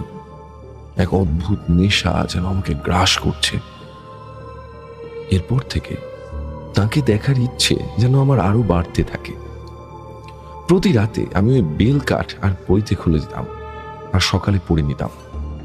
সে প্রতি রাতে আসতো আর আমি তার দিকে চেয়ে বসে থাকতাম। একটা নেশা কাজ করতো আমার মধ্যে। তারপর সে চলে গেলে পুরো মরার মতো ঘুমোতাম আমি। কোনো সার থাকতো না আমার দেহে। আর বিশ্বাস করবি কিনা জানি না, এর মাঝে আমি রোজ স্বপ্ন দেখতাম, আর যা দেখতাম ঠিক 2-3 দিনের মধ্যে হুবহু একই ঘটনা ঘটতো। ধর পরের দিন কি ঘটবে সবটাই আমি আগে থেকে জানতাম। সবটাই যেন স্ক্রিপ্টেড লাগতো আমার। প্রথমটা একটু অবাক হলেও ধীরে ধীরে সয়ে যায় আমার। বাড়ির কাউকেই আমি কিছু বলিনি এই ব্যাপারে, তবে দিন দিন আমার শরীর ভেঙে যেতে থাকে, চোখ মুখ ঢুকে যেতে থাকে। সারাটা দিনই কেমন যেন একটা ঘোরের মধ্যে থাকতাম। নিজের মনে কথা বলতাম, কারোর সাথে তেমন দেখা করতে চাইতাম না, আর প্রায় জ্বর আসতো আমার। তো বাবা মা চিন্তিত হয়ে আমাকে নিয়ে যায় ওই তান্ত্রিকের কাছে। তান্ত্রিক আমাকে দেখেই বাবা মাকে বলে যে কি হয়েছে। আবারও কিছু শিকড় তাবিজ পরানো হয় আমাকে এবং কড়াভাবে নিষেধ করা হয় যে আমি যেন এটা আর না খুলি। এবং সেই তান্ত্রিক আমাকে বলেন যে আমি নাকি আগের জন্মে তান্ত্রিক ছিলাম আর অনেক ভূতকে নিজের বশে করেছিলাম, আর তারা এখনো মুক্তি না পাওয়ায় আমার কাছে ফিরে আসছে। তারপর তিনি ওই আত্মাদের মুক্তির ব্যবস্থা করেন এবং এরপর থেকে কোনো সমস্যার সম্মুখীন হতে হয়নি। তো এই ছিল ঘটনা। আশা করছি তোমার ভালো লাগবে। ভালো লাগলে শুনিও। আরো অনেক ঘটনা আছে, ধীরে ধীরে লিখবো। এই ঘটনাটা বলার সময় গায়ে কাঁটা দিচ্ছিল, আর আমি নিজে সেটা লক্ষ্য করেছি। আশা করি প্রেত কথা উন্নতির শিখরে পৌঁছে যাবে। আর এভাবেই চলতে চলতে তোমার ও প্রেত কথার সকল শ্রোতাদের সুস্থতা কামনা করে আজকের মতো বিদায় জানাচ্ছি। দাদা, আমি ইন্দ্রজিৎ পাল, উত্তর 24 পরগনায় থাকি। বিগত অনেক সময় ধরে প্রেত কথা শুনছি এবং বলা বাহুল্য তোমার একজন একনিষ্ঠ ভক্ত। উচ্চ মাধ্যমিকের পর এখন সর্বভারতীয় ডাক্তারি প্রবেশিকা পরীক্ষার জন্য প্রস্তুতি নিচ্ছি। ঘটনাটি যখন ঘটে তখন আমার মাধ্যমিক শেষ হয়েছে সবে। আমার ক্লাসমেট তথা বান্ধবী জারা দের দার্জিলিংয়ে একটি ফ্ল্যাট ছিল। ওখানেও 2জন সম্পর্কের দিদি এবং তাঁদের একটি ছোট ভাই থাকতো। ঠিক হলো আমি আর যারা সেখানে গিয়ে সপ্তাহখানেক একটু ঘুরে আসব। সে মতো আমরা গিয়ে হাজির হলাম। পরিবেশ মোটেও খুব একটা ঠান্ডা নয়, মানে যেরকমটা আমরা ভাবি সেরকমটা ছিল না। রীতিমতো ফ্যান চালাতে হচ্ছে। দুপুরে খাবার পর হঠাৎ বৃষ্টি শুরু হলো, আর এই অসময়ে বৃষ্টি দেখে বেশ অবাকই হল। বাইরে মেঘাচ্ছন্ন বৃষ্টিমুখর পরিবেশ। আমাদের আড্ডা তাই খুব চিরাচরিত ভাবেই মোড় নিল অলৌকিক এবং ভুতুরে বিষয়বস্তুর দিকে। আমি আবার এসবে খুব একটা বিশ্বাসী ছিলাম না, তাই কিছুটা তর্ক বিতর্ক চলতেই থাকলো। এমন সময় একজন দিদি উঠে গেল এবং একটা পুরনো ডায়েরি নিয়ে এসে একটা পৃষ্ঠা আমার সামনে রাখলো। ডায়েরিটি তার মায়ের। তিনি একজন ক্যাথলিক। ইউরোপে থাকাকালীন তার কিশোরী বয়সে এই ডায়েরিটি লিখেছিলেন। সেটি একটি সাধারণ দিনলিপির ডায়েরি হলেও এই পাতার শিরোনামে ছিল এলিভেটর গেইম। নামটা খুব একটা অজানা নয় আমার কাছেও, আর হয়তো তোমার কাছেও। আমি এর আগেও আমার কাজিনদের সঙ্গে ব্যাপারটা চেষ্টা করলেও কোনো অলৌকিক বা ভুতুরে ঘটনা ঘটেনি। তাই মনে মনে একবার হেসে নিয়ে আমি খেলার কথা বলতেই দিদি কোনোভাবেই রাজি হলো না। কিন্তু আমি তো ততক্ষণে গোপনে ওই পাতার একটা ছবি তুলে নিয়েছি। আসলে আমার কৌতূহলের কারণ এই ছিল যে এইবারে স্টেপগুলো বেশ জটিল ছিল। সঙ্গত কারণে আমি সেগুলি লিখছি না। কেবল এটুকু জানিয়ে রাখি, সঠিক অ্যালগোরিথম বা ছন্দ মেনে লিফটকে এক ফ্লোর থেকে অন্য একটা ফ্লোরে নিতে হবে এবং নির্দিষ্ট সময় স্থির রাখতে হবে, অনেকটা এইরকম। পরদিন খুব ভোরবেলায় উঠলাম। পুরো বাড়ির তেমন কেউ জেগে নেই তখন। ঠিক আমাদের ফ্ল্যাটের ফ্লোরটির থেকে নিয়মগুলো পালন করা শুরু করলাম। শেষ ধাপে গ্রাউন্ড ফ্লোরে 49 সেকেন্ড থামার পর নিয়মানুযায়ী একদম টপ ফ্লোরের বোতাম চেপে দিলাম। অবাক ব্যাপার, এতক্ষণে তো টপ ফ্লোরে পৌঁছে যাবার কথা। 10 তলা পৌঁছতে তো এতক্ষণ লাগার কথা নয়। লিফট উপরে উঠেই চলেছে, কিন্তু কেন? চারিদিক ঘেরা অবস্থায় লিফটের বাইরে কিছু দেখা সম্ভব নয়। কয়েক মিনিট পার হলে আমি ফোন করলাম জারাকে, কিন্তু ফোনে দেখাচ্ছে কোনো সিম ইনসার্ট করা নেই। বিশ্বাস করবে না গৌরবদা, পাক্কা 10 মিনিট পর লিফটের ওঠা বন্ধ হলো। আমি হাঁপ ছেড়ে বাঁচলাম। অটোমেটিক দরজা খোলার পর সবার প্রথম অনুভূত হলো ভীষণ ঠান্ডা। বাইরে বেরিয়ে অবাক হয়ে গেলাম। খেলা শেষ হবার কথা ছিল টপ ফ্লোরে, তার পরিবর্তে আমরা যে ফ্লোরে থাকি আমি সেখানেই দাঁড়িয়ে আছি। এখান থেকেই তো শুরু করেছিলাম। কাল বৃষ্টি হবার পর বাতাসে যে আর্দ্র ভাবটা ছিল সেটাও নেই, পরিবর্তে বেশ শুষ্ক এবং অতিরিক্ত ঠান্ডা পরিবেশ। যাই হোক, ফ্ল্যাটে ঢুকে দেখলাম সবাই উঠে গেছে। তবে অবাক লাগলো দুটো জিনিসে। এক, আমি বাদে সবার গলার সুর কেমন যেন চোং মাইকের মতো ইকো হচ্ছে বলে মনে হচ্ছে। এবং 2, সবার চোখের মনির রং উজ্জ্বল নীল রঙের এবং তাতে একটা অদ্ভুত দৃষ্টি, সেটা ঠিক বলে বোঝানো সম্ভব নয়। তার উপর আমার ফোনের অবস্থা আগের মতোই, কোনো রকম সিগন্যাল দেখাচ্ছে না। মোটামুটি 30 মিনিট পর যারা একটা নোট আমার হাতে গুঁজে দিয়ে বলল চা বানানোর জন্য নিচের দোকান থেকে দুধ কিনে আনতে। আমি যেন আকাশ থেকে পড়লাম, কারণ যারা সহ বাকি 3 জনেরই বংশগতভাবে দুধে মারাত্মক অ্যালার্জি। আমিও দুধ খাই না, তাহলে ওটা খাবে কে? কিংকর্তব্য বিমূঢ় হয়ে লিফটে ঢুকে নিচে যাবার বোতাম টিপলাম, যেখানে 1 মিনিটের কম সময় লাগার কথা, সেখানে লিফট আবারও 10 মিনিট ধরে নিচের দিকে নামছে। সত্যি বলতে আমি ভয় পেয়েছিলাম। বাইরে বেরিয়ে অবাক হয়ে দেখি আমি আবার সেই একই ফ্লোরে দাঁড়িয়ে আছি, যেই ফ্লোরে আমরা ছিলাম। অথচ আমার স্পষ্ট পরিষ্কার মনে আছে, প্রথমবার আমি যখন গ্রাউন্ড ফ্লোর থেকে একদম উপরের ফ্লোরে যাব বলে লিফটের বোতাম প্রেস করেছিলাম, তখনও আমি আমাদের ফ্লোরটাতে এসে দাঁড়িয়েছি। 10 মিনিট ধরে লিফট চলার পর এবারও নিচের ফ্লোরে যাওয়ার সময় যখন বোতাম টিপলাম, লিফট সেই আবার একই ফ্লোরে দাঁড়িয়ে আছে। ফ্ল্যাটে ঢুকলাম, সবাই ভীষণ অবাক হয়ে আমার কাছে এগিয়ে আসলো। যারা কাঁদতে কাঁদতে জড়িয়ে ধরল। সবার মধ্যে যে অস্বাভাবিকতা লক্ষ্য করছিলাম একটু আগে, চোঙের মতো গলার আওয়াজ, চোখের মনির রং নীল, তার কিছুই নেই। তবে অবাক হবার সবে শুরু মাত্র, কারণ এরপর যা শুনলাম তাতে যেন আমার পায়ের নিচ থেকে মাটি সরে গেল। ওদের কথা অনুযায়ী সারাদিন ধরে আমি নাকি নিখোঁজ, আমাকে ফোনেও পাওয়া যাচ্ছিল না। প্রথম দিকে খানিকটা ভয় পেয়ে পুলিশের কাছে না গেলেও আজই সবাই থানায় যেত, মানে এখনই সবাই থানায় যেত। ফোন বের করে দেখলাম সেখানে সিম কিংবা নেটওয়ার্ক সবই দেখাচ্ছে, তবে সময়টা রাত হয়ে গেছে। এতটা সময় কিভাবে কেটে গেল আমি জানি না। সবাই আমায় জিজ্ঞাসা করছিল যে তুই কোথায় ছিলি, কি উত্তর দেব জানি না।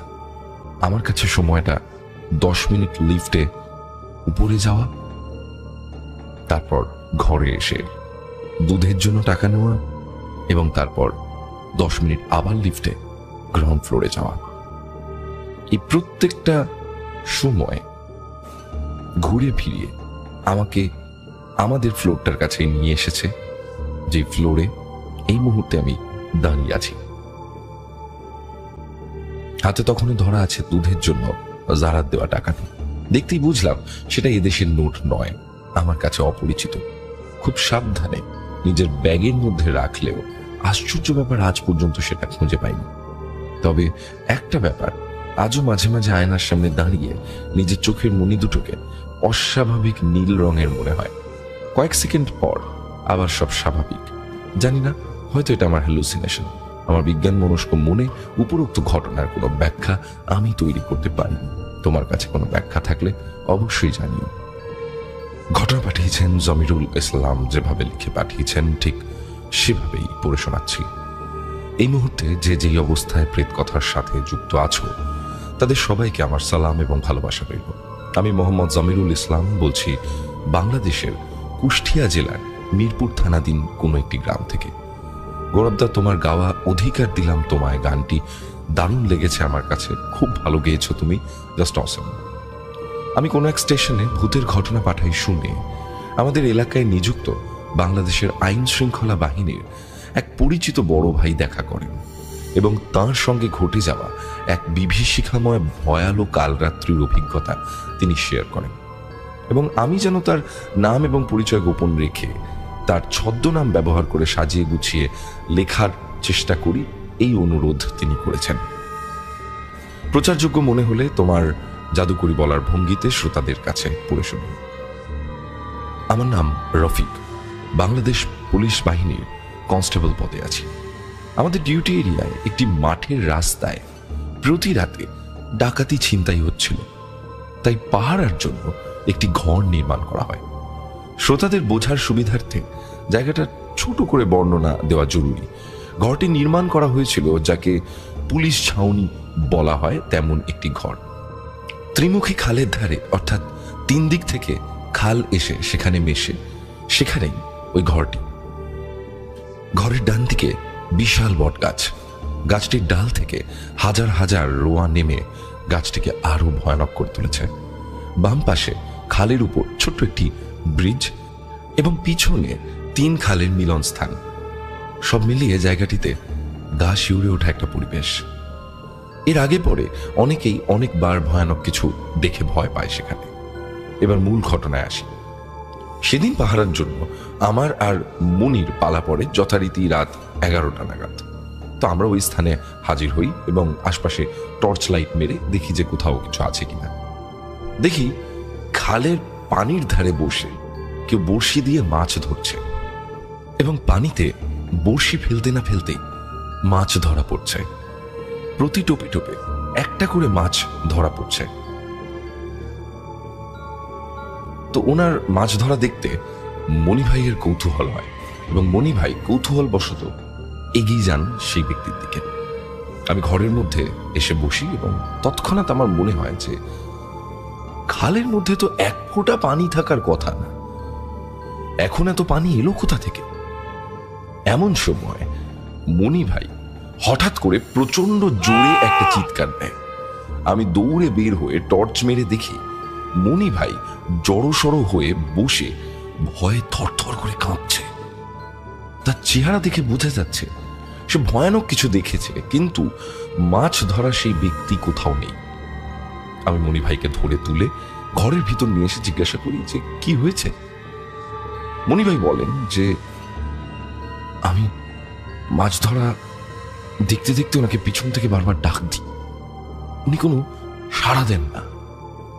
কাছে গিয়ে আবার ডাক দিলে উনি ঘুরে আমার দিকে তাকাতেই আমার কলিজা ভয় কেঁপে ওঠে। আমি দেখি মুখে আস্ত কাঁচা মাছ চিবিয়ে চিবিয়ে খাচ্ছেন উনি, আর চেহারা থেকে পচা মাংস ঝুলে ঝুলে পড়ছে, আর ওই স্থানের হাড়গুলো বেরিয়ে আছে। সুচালো চিকন চিকন বড় সাইজের দাঁতগুলো বেরিয়ে ভয়ঙ্কর এক মুখ, চোখ দুটো অনেক বড় বড়, প্রায় টেনিস বলের সমান তার চোখ। এসব দেখে আমি ভয়ে চিৎকার করলে ওই জিনিসটা লাফ দিয়ে ব্রিজের নিচে চলে যায়। এসব বলে মণি ভাই চুপ হয়ে গেল। আমিও ভয় পেতে শুরু করি। তবুও আমি মণি ভাইকে সাহস দিতে থাকি যাতে ও অসুস্থ না হয়ে যায়। এবার বটের গাছ থেকে কিছু একটা ঘরের টিনের চালের উপর পড়ে, দম করে একটা আওয়াজ হয়। তারপর মচমচ শব্দ করে কেউ এসে যেন টিনের চালের উপর বসে। আমি আর মণি ভাই দুজনে তাকিয়ে আছি বাইরের দিকে। আমরা যা দেখি তা দেখার জন্য আমরা প্রস্তুত ছিলাম না। কেউ একজন টিনের চালের উপর পা ঝুলিয়ে বসেছে। আমরা ঘরের ভিতর থেকে দেখতে পাচ্ছি এক জোড়া পা টিনের চাল থেকে ধীরে ধীরে নিচের দিকে নামছে। সেই পা নিচের দিকে নেমেই চলেছে। রাতের অন্ধকারে ঝিঝির আওয়াজে ওই দৃশ্য দেখে সোজা দাঁড়িয়ে থাকতে পারছিলাম না। দুজনেই দোয়া দরুদ যা পারি পড়তে থাকি। এরপর খেয়াল করি চালের উপর বসে বড় বড় দুটো পা প্রায় মাটি ছুঁয়েছে। এবার আমি মণিকে বলি, গোল্লায় যাক পাহারা, পালা এখান থেকে। এই বলে আমরা তাড়াহুড়ো করে বাইরে বের হয়ে যাই এবং আমাদের হার্টবিট এত পরিমাণে বেড়ে যায় মনে হয় বুক ছিঁড়ে কলিজা বের হয়ে আসবে।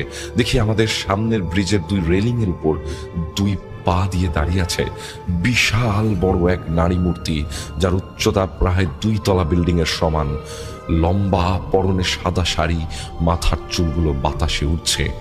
5 থেকে 6 ইঞ্চি দাঁত এবং দাঁতের ফাঁক দিয়ে গলা অব্দি ঝুলছে জিহ্বা। আমাদের দিকে তাকিয়ে বিকট শব্দে এক পৈশাচিক অট্টহাসি দেয় এবং সেই হাসিতে যেন আকাশ জমিন থরথরিয়ে কেঁপে ওঠে। এসব দেখে আমার ব্রেন জমে গেছে। এখন কি করব সেই সিদ্ধান্ত নেওয়ার ক্ষমতা আমার নেই। আমরা প্রাণ ভয়ে উল্টো দিকে দৌড়তে থাকি এবং একটা সময় বুঝতে পারি যে গাছে গাছে লাফিয়ে বানরের মতো কিছু প্রাণী পিছু নিয়েছে। আমরা দৌড়ে একটু দূরে মাদ্রাসায় আশ্রয় নিই এবং প্রাণ বাঁচাই। সেই রাতে ওই মাদ্রাসার উপর শুরু হয় নারকীয় তাণ্ডব। সে ঘটনা না হয় অন্য কোনো দিন লিখে পাঠাবো। অতঃপর পরের দিন সকালে আমরা আমাদের ক্যাম্পে ফিরে আসি এবং আমাদের গায়ে জ্বর ছিল। তারপর ওই মাদ্রাসার হুজুরের ঝাড়ফুঁক এবং পানি পড়া খাওয়ার পর সপ্তাহখানেক পর আমরা সুস্থ হই। তারপর এক রাতে আমরা দুজনেই একই সাথে স্বপ্নে দেখি ওই নারী মূর্তি আমাদের বলছে যে কোনোদিন পাহারায় এলে খালের মধ্যে আমাদেরকে উল্টো করে পুঁতে দেবে। তারপরে স্থান দেখলে এখনো সেই ভয়ানক রাতের তিক্ত অভিজ্ঞতা মনে পড়ে, শরীর শিউরে ওঠে। পরে ওই স্থানে পাহারা বন্ধ করে দেওয়া হয়। এই ছিল বাংলাদেশ পুলিশে থাকা এক বড় ভাইয়ের ঘটনা। সত্যি বলতে গৌরবদা যাদের সাথে প্যারানর্মাল ঘটনা ঘটে কেবল তারাই উপলব্ধি করতে পারেন ঘটনার ভয়াবহতা। যারা মুখোমুখি হননি তারা তাচ্ছিল্য করতে পছন্দ করেন। শব্দ চয়ন এবং বানানে ভুল থাকলে ক্ষমা সুন্দর দৃষ্টিতে দেখার অনুরোধ রইল। প্রমাণস্বরূপ ঘটনাস্থলের ছবি পাঠালাম। হ্যাঁ গৌরবদা, কেমন আছো? আশা করছি তুমি অনেক ভালো আছো। আমি জয়িতা, হুগলি জেলাতে আমার বাড়ি। 2023 জানুয়ারি থেকে আমি প্রেত কথার এপিসোডগুলি শোনা শুরু করেছি। আমি বরাবরই ভীতু, তাই রাতে তোমার গলায় প্রেত কথা শোনার সাহস রাখি না। দুপুরে স্নান সেরে তারপর শুনি, তাতেই গা ছমছম করে। এসব কথা বলে সময় নষ্ট করব না। আমার নিজের তো কোনো ভৌতিক এক্সপিরিয়েন্স নেই, তবে শুনেছি আমার মাসি বাড়িতে ভুতুরে ব্যাপার ঘটে। তার মধ্যে একটা ঘটনা লিখে পাঠাবো। জানি না ঘটনাটা তুমি প্রেত কথার এপিসোডে পড়ে শোনাবে কিনা। যাই হোক, ঘটনাটা লেখা শুরু করি। আমার মেশোরা 2 ভাই ছিলেন। আমার মেশো ছোট আর ওনার দাদা ছিলেন, যদিও তিনি এখন মারা গেছেন। তো মেশোর দাদার 2 বিয়ে। প্রথম স্ত্রী যিনি ছিলেন তিনি কোনো এক রোগজনিত কারণে মারা যান। তা শোনা যায় তিনিই নাকি এই সব ভৌতিক ঘটনা ঘটাতেন।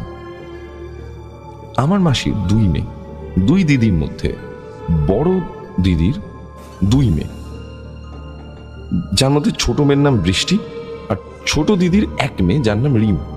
মানে জয়িতার মাসির আর কি 2 মেয়ে, এবং 2 মেয়ের মধ্যে যিনি বড় তার মেয়ের নাম হচ্ছে বৃষ্টি এবং ছোট বোন যিনি তার মেয়ের নাম হচ্ছে রিম। তো ঘটনাটা বেসিক্যালি ঘটেছিল রিমের সাথে। রিম আর বৃষ্টির ওই বয়সের ডিফারেন্স হবে 3-4 বছরের মতন। কোনো একদিন 2 দিদি মাসি বাড়িতে ছিল। রিম আর বৃষ্টি প্রায় সমবয়সী হওয়ায় ওরা একসাথে খেলে। তো ঘটনা যখন ঘটে তখন রিমের বয়স ছিল 2 কি 3 বছর। সেদিন ওরা দুজন ছাদে খেলতে গিয়েছিল চুপি চুপি, কারণ ওরা জানতো যে ছাদে কেউ যেতে দেবে না। বাড়ির সবাই নানান কারণে নিচে ব্যস্ত, তাই সেভাবে কেউ ওদেরকে খেয়াল করেনি। হঠাৎ বৃষ্টি কাঁদতে কাঁদতে এসে বলে যে ওরা দুজন ছাদের রেলিংয়ের দিকে খেলছিল এবং রিম হঠাৎ করে ছাদ থেকে নিচে বাড়ির পিছনের দিকে পড়ে গেছে। শুনে সবার শরীর ভয়ে আশঙ্কায় ঠান্ডা হয়ে গেছে। রিম বেঁচে আছে তো? যদি বাড়ির পিছনের দিকে পড়ে তাহলে তো ওইটুকু মেয়ের এতক্ষণে আর বেঁচে থাকার কোনো কথাই না। মাসিদের বাড়ির পিছনের দিক মানে একটা সরু গলি মতো, যেটা যাতায়াতের জন্য ব্যবহার করা হতো না। ওটা আসলে 2টো বাড়ির মধ্যেখানে জায়গা। এমনিতেই ওইটুকু বাচ্চা মেয়ে, সে যদি একতলা ছাদ থেকে সমান জায়গাতেও পড়ে তাহলেও সে মারা যাবে। আর ওইটা তো একটা গলি, ওখানে কি নেই? ইট থেকে শুরু করে টিন, লোহা, ভাঙা পেরেক, অ্যাসবেস্টাস, এক কথায় সমস্ত রকমের ভাঙাচোরা জিনিস ওখানে আছে যা মানুষের ক্ষতি ঘটাবে। বৃষ্টির মুখ থেকে ওই কথা শুনে সবাই ছুটে গেল বাড়ির পিছনের দিকে। অবাক করা বিষয়, রিম হাসতে হাসতে ছুটে বাড়ির দিকে আসছে। বললে বিশ্বাস করবে না দাদা, যেখানে ওইটুকু মেয়ে পড়লে তার বেঁচে থাকারই কথা না, সেখানে রিমের গায়ে একটা আঁচড় পর্যন্ত নেই। রিমকে জিজ্ঞাসা করা হলো যে তোর লাগেনি কোথাও? রিম ওর মতো ভাষায় বলল যে না, আমাকে তো ঠাকুর ধরে নিয়েছে, বলেও হাসতে লাগে। কিন্তু ওখানে কেউ ছিল না। ওকে যখন জিজ্ঞাসা করা হলো যে এই ঠাকুরকে কেমন দেখতে ছিল, তখনও যেরকম বলল সেটা একদম আমার মেশোর মৃত বৌদির সাথে মিলে যায়। এটা 100% সত্যি ঘটনা। এইটুকু মেয়ে কখনো এতটা বানিয়ে বলতে পারবে না। যদি বানিয়ে বলেও থাকে ছাদ থেকে পড়ে ওর গায়ে একটা আঁচড় পর্যন্ত লাগেনি, এটা কি করে সম্ভব? জানি না তোমার ভালো লাগবে কিনা, তবে প্রেত কথার কোনো এক এপিসোডে পড়ে শুনিও। আমি গুছিয়ে লিখতে পারিনি, তুমি নিজের মতন করে গুছিয়ে নিও। ভালো থেকো, আর শুভ বিজয়ের প্রণাম এবং ভালোবাসা নিও।